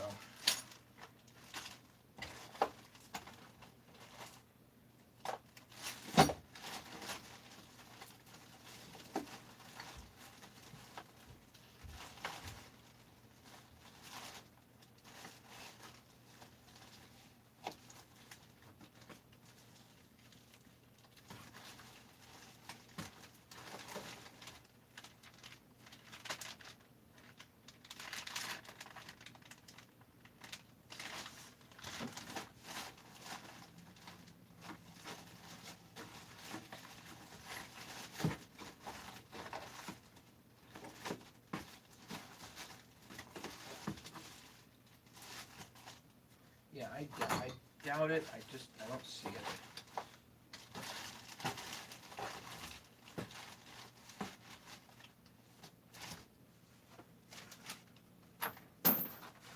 Plenty of aftermarket, but I don't have that. So, unfortunately, that's not happening. But that doesn't mean we can't get a squish. So, let's see if we can get a squish number, and then I can decode that cylinder head to wrap it.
head bolts.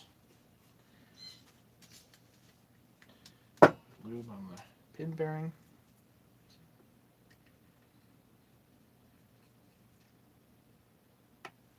Okay. Got a 28 cannon with a, yeah.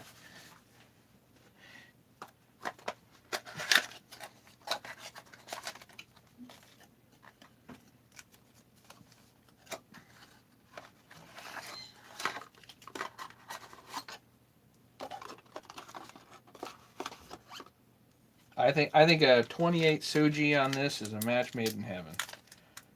Cannon 2. Cannon might be a little overkill for this particular build, but whatever.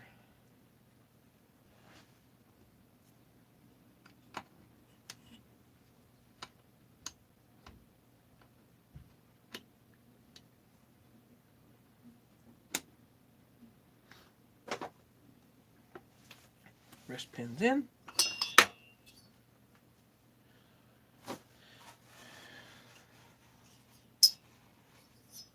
Which would weigh more? It depends. The Canon has light bars now, but I don't know if the Canon light bars are as light as the Sujis. The Sumuras are probably a little lighter than either.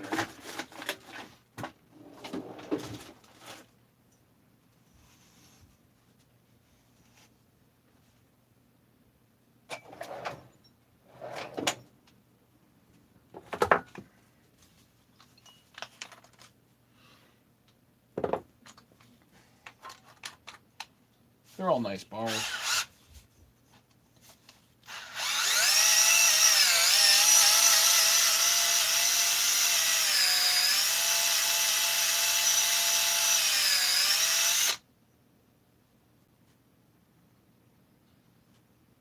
Should be a fine head here.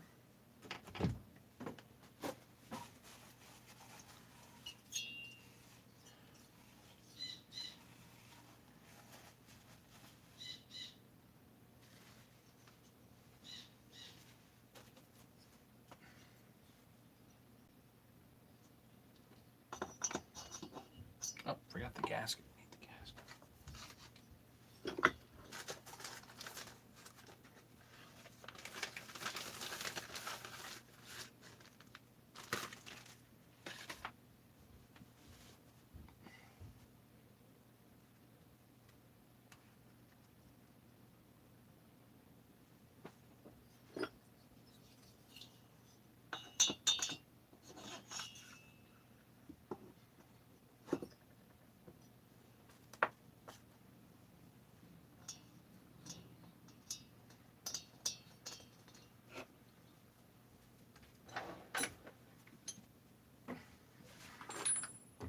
Trick for the Allen heads, little grease on the Allen.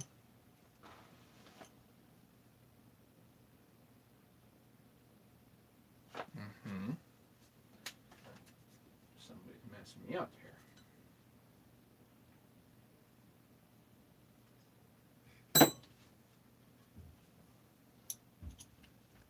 .3/16.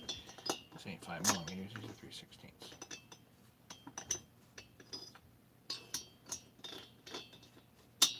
In case anybody's wondering.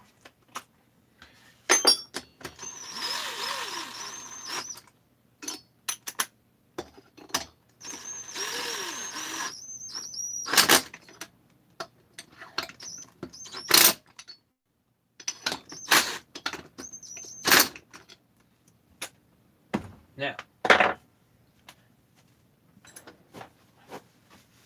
also happen to have part of the unboxing here. I think there's a flywheel there somewhere.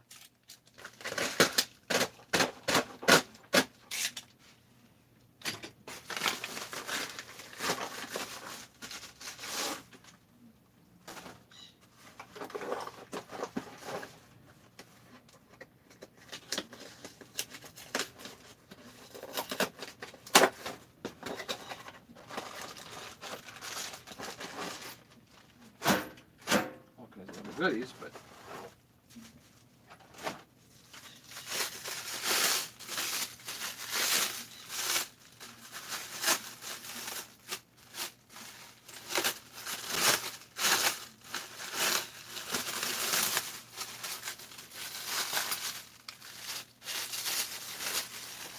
think this is actually a 181 flywheel, but it doesn't matter. Well, it's in better shape than the other one was, that's for sure.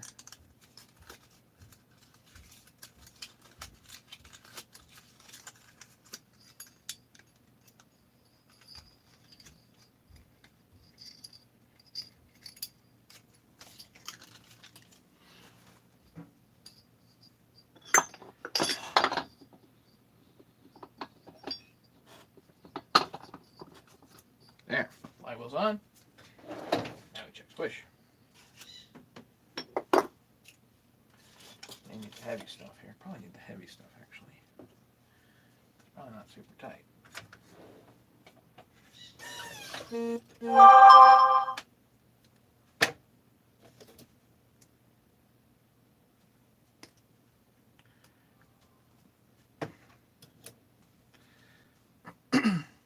Paul McMahon, how's it going?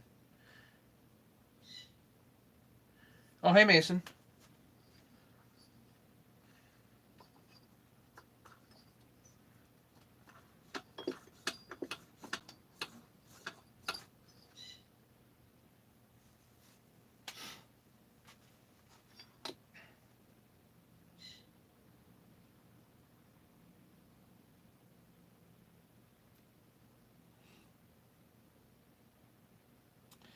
$25 and 10 is 35, 36, 37. 37 thousandths. Stock. There's our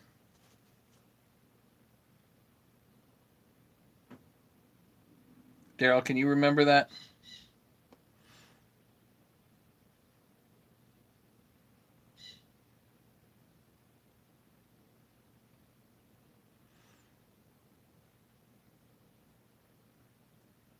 Putting down new flooring today. Sweet.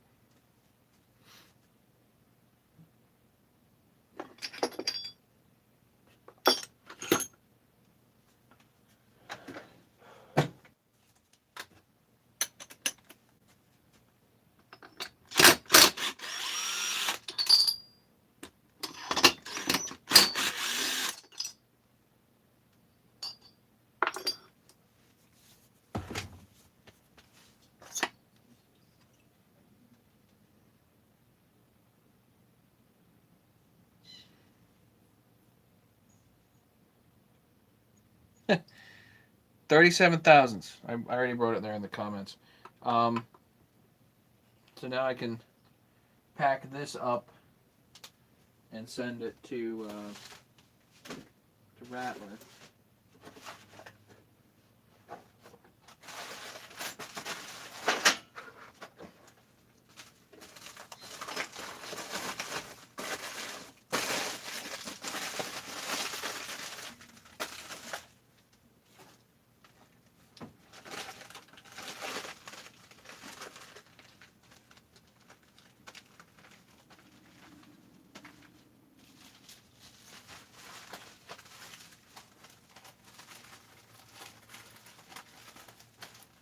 I'll get that later.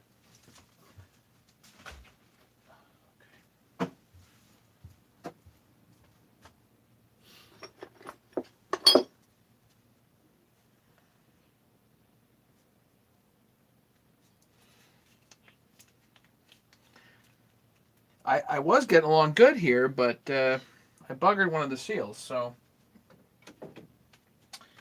much for that. And I try to order extras of things, but if for whatever reason it's not in stock or anything like that, then I don't get any extra ordered. So I don't have an extra seal here, unfortunately.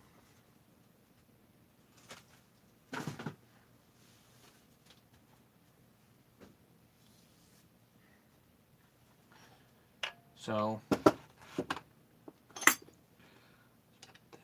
here.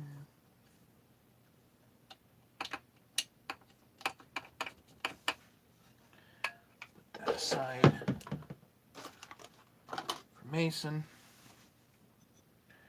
So yeah, so unfortunately I can't install the oiler because I don't have the extra seal. So let's organize a little bit of this stuff.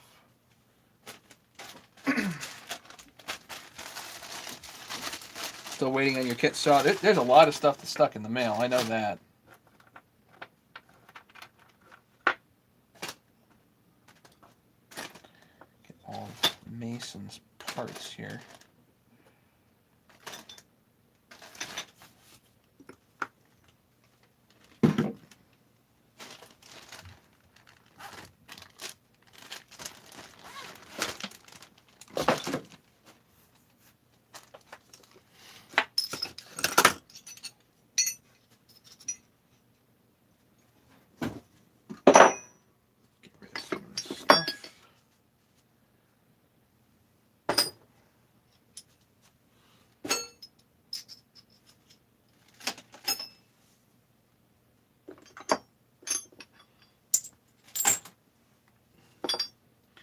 Too much stuff here, guys. Jeez.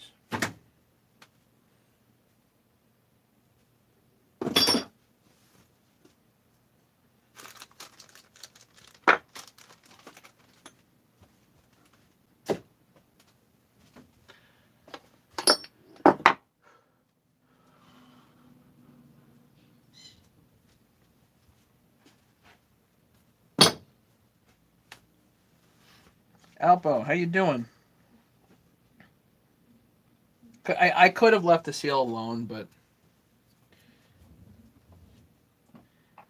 Daryl wouldn't have ever forgiven me if something cooked, so.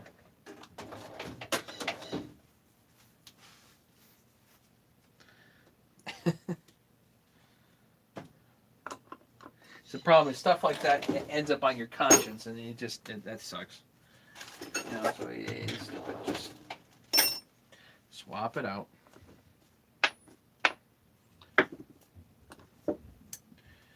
What I wanted to show you guys is what I've got here as like parts. I did.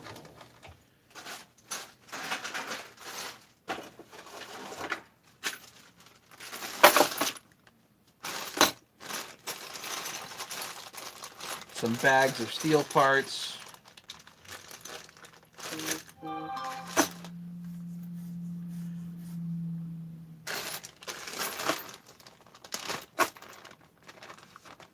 Well, it kind of sucks.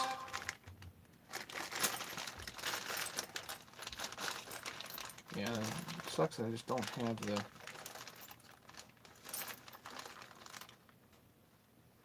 Anyway, so I just ordered, like, these are just random kind of steel parts. It's a random baggie of stuff. And some of these bolts, I mean, these bolts are a couple of bucks a shot if you try to go buy them separate. So, nice to have some random steel bolts kind of hanging around. Take this, because I need that specifically for 440.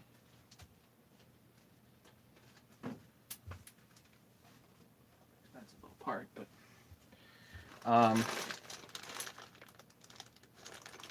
yeah, but like a wrist pin bearing. How about this? So the steel stuff, you know, whatever, pretty cool. But the Husky stuff. Oh, I see something. I see something.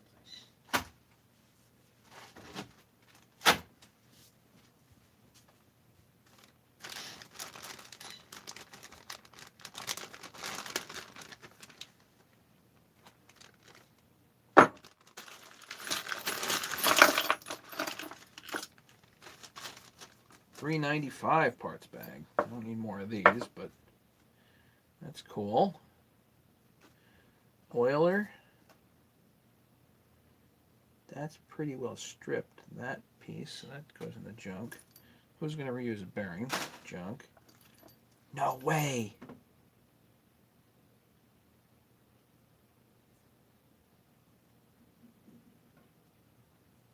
There's an OEM seal.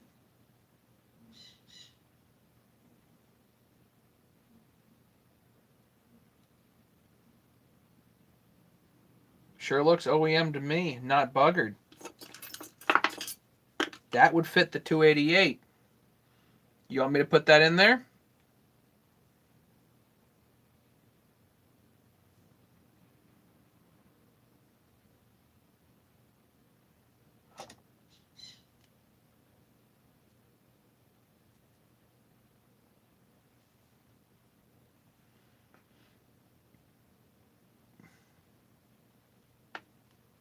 Could. Certainly could. There's a pin bearing. Don't tell him. Oh, cool. Rubber bushing. These same case bolts are same. That's nice. Is this 60 millimeter or 55 millimeter? Because that's 60 millimeter. So this is indeed 394, 395.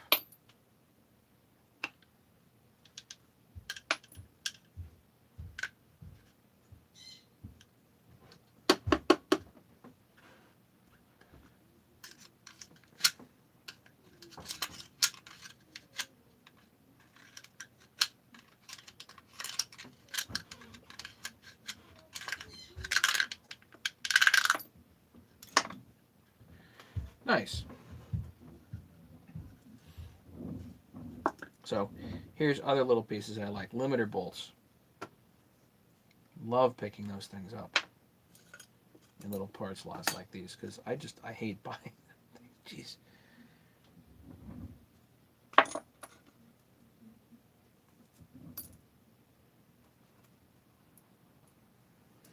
I wonder if I could use these starter cover bolts in the 288.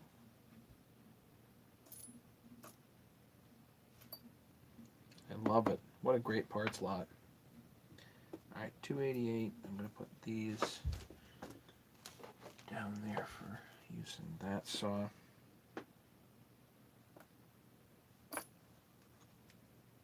Junk. Got a circlip out of it. That's great. This part I wouldn't use again. You can get these aftermarket and they're pretty cheap.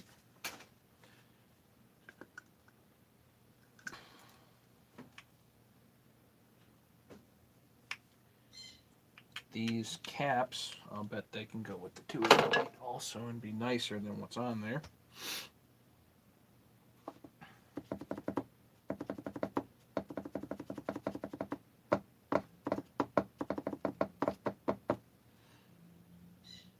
Take care, Nikki. Thanks for coming by, man. Alright, so I'm just going to throw all this stuff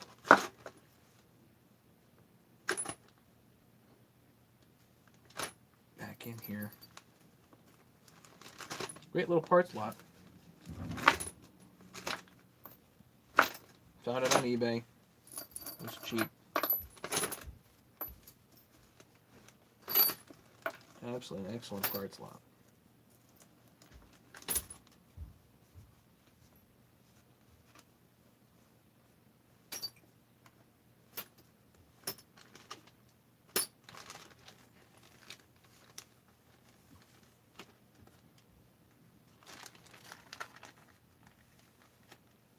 Okay.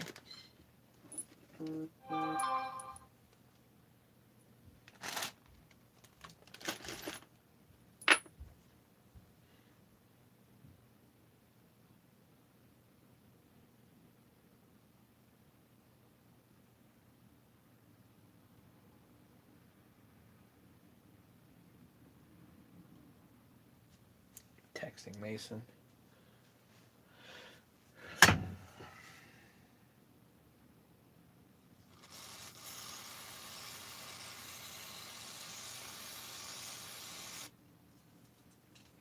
If he wants me to use it, I'll put it in. I'll put it in the oiler tonight. If he doesn't want me to use it, then I can use it elsewhere. Just 3. Sure looks like an OEM seal.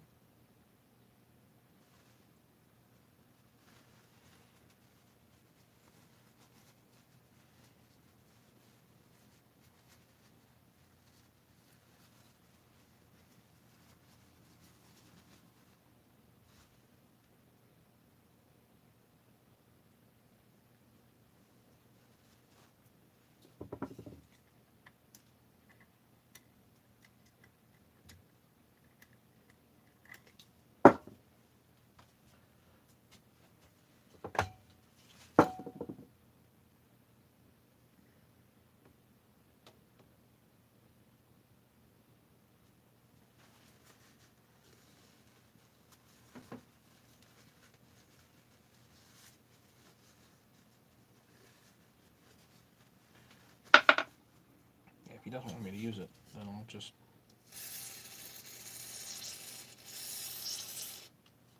save it for a build later.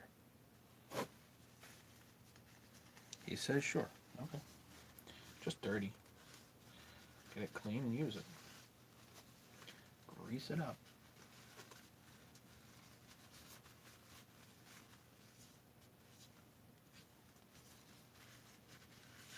This one's much easier.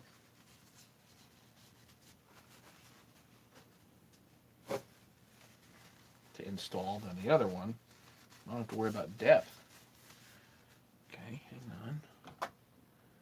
Where is the oiler? Here's the oiler.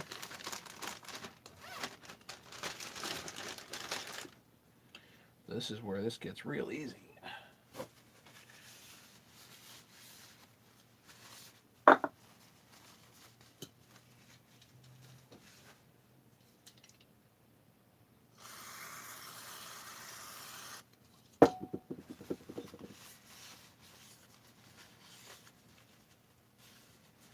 Again, clean all of this. I'll show you why here.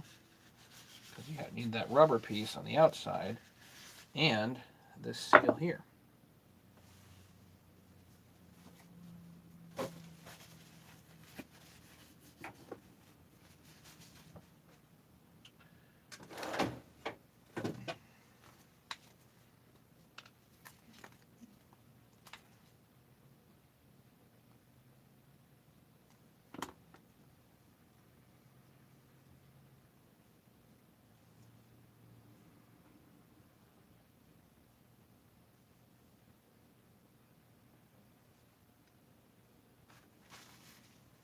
So, Loctite 518 is what I like on here, and then we just got to tap that in carefully.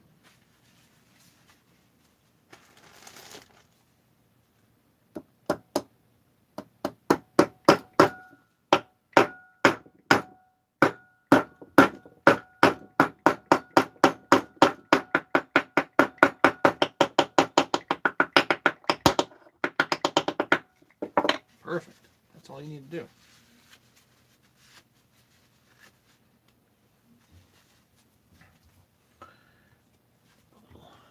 Grease on this.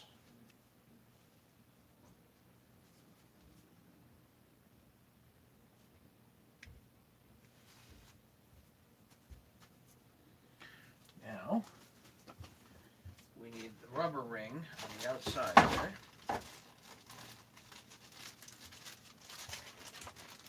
I've got 1,000 of them. These are 1.6 by 37.1.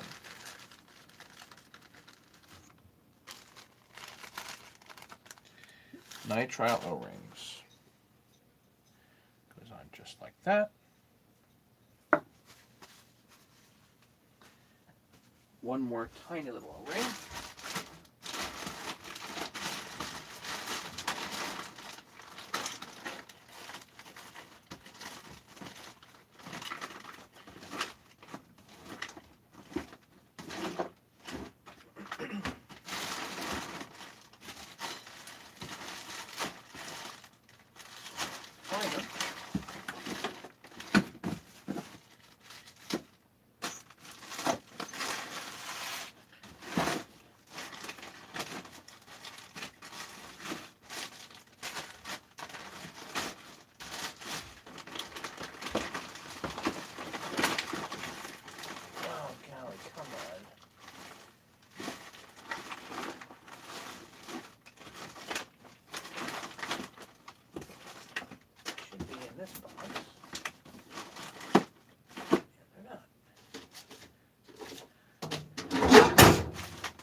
Quad rings.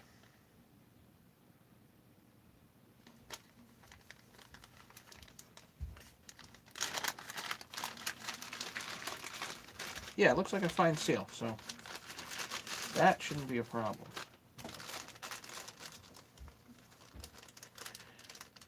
quad rings. I buy them by the 100, available from McMaster-Carr. This little seal, you pay them $4 or $5 for these a piece, or you can just get them in quantity. MC006N70Q, or the 400-400-006 Quattro Seal. That's what it's called.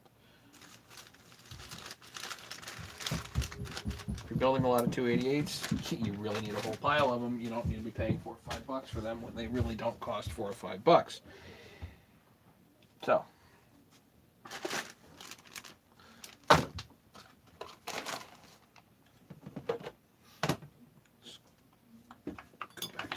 That fly was about to fall off, but we need a dip tube. We need an oiler dip tube. I think it's in there.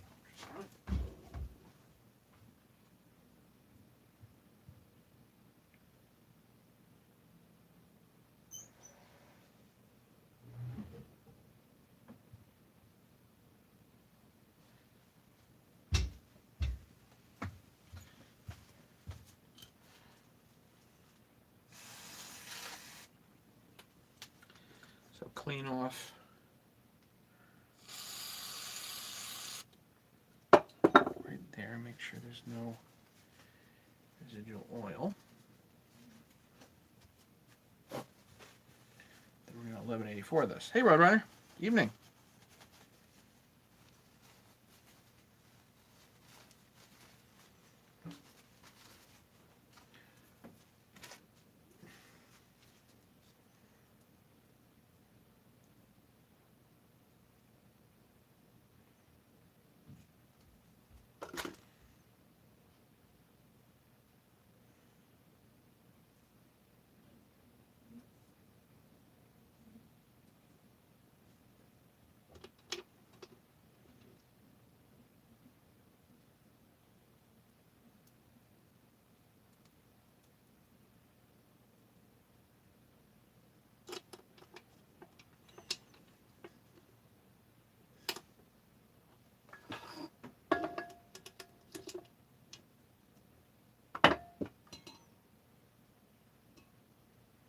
There you have it.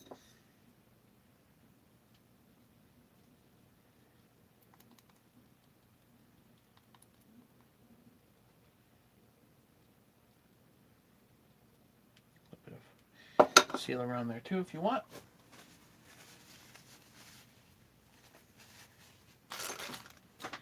Blue Loctite for the bolts.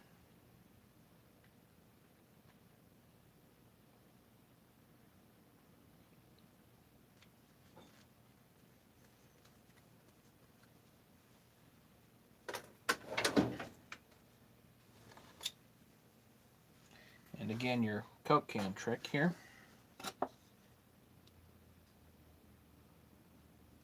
Like that.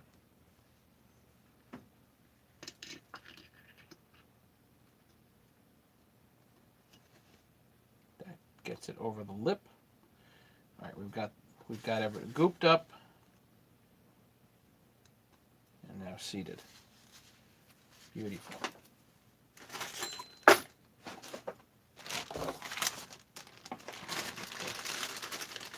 Boiler bolts. 1, 2,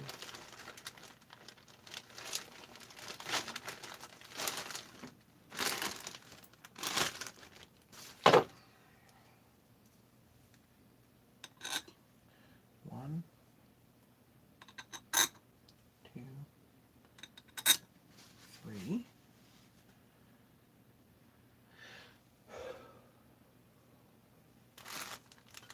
There's 4 millimeter, 3 millimeter.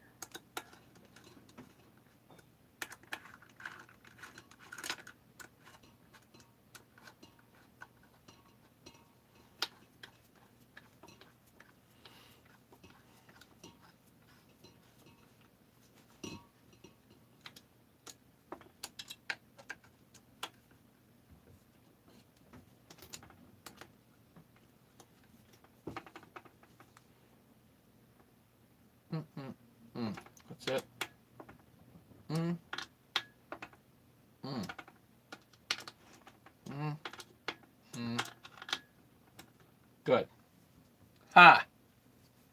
It was a good find. Pull your Coke can trick out. Sweet. Good.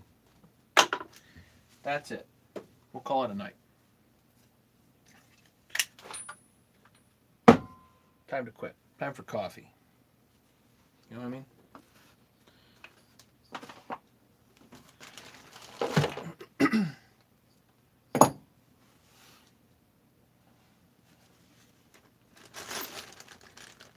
That's cool. 395 parts goes out in the car.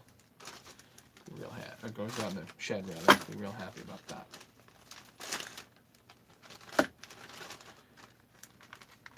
See you, man. Have a good night.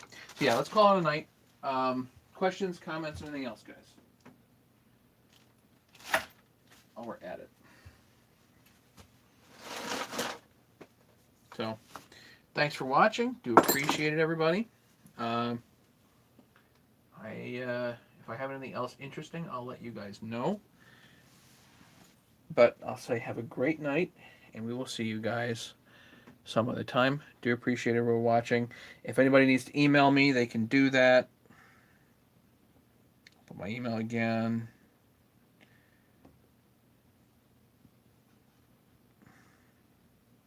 Just do that now. Get rid of the extra ampersands. Email me, and if everybody can find my link to HL Supply and go click on that. I don't have it up tonight, but one of these days we'll have it up again. But it's any of my bolt for bolt videos. The way to support the channel is to subscribe, but also to buy crank tools. If anybody needs them, you can see them how to use them here in this video we just did tonight.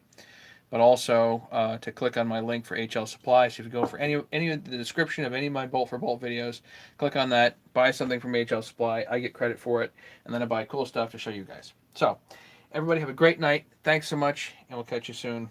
Appreciate it. And Daryl and Mason, thanks so much for the job. Very cool project. I'm out. Have a great night, guys.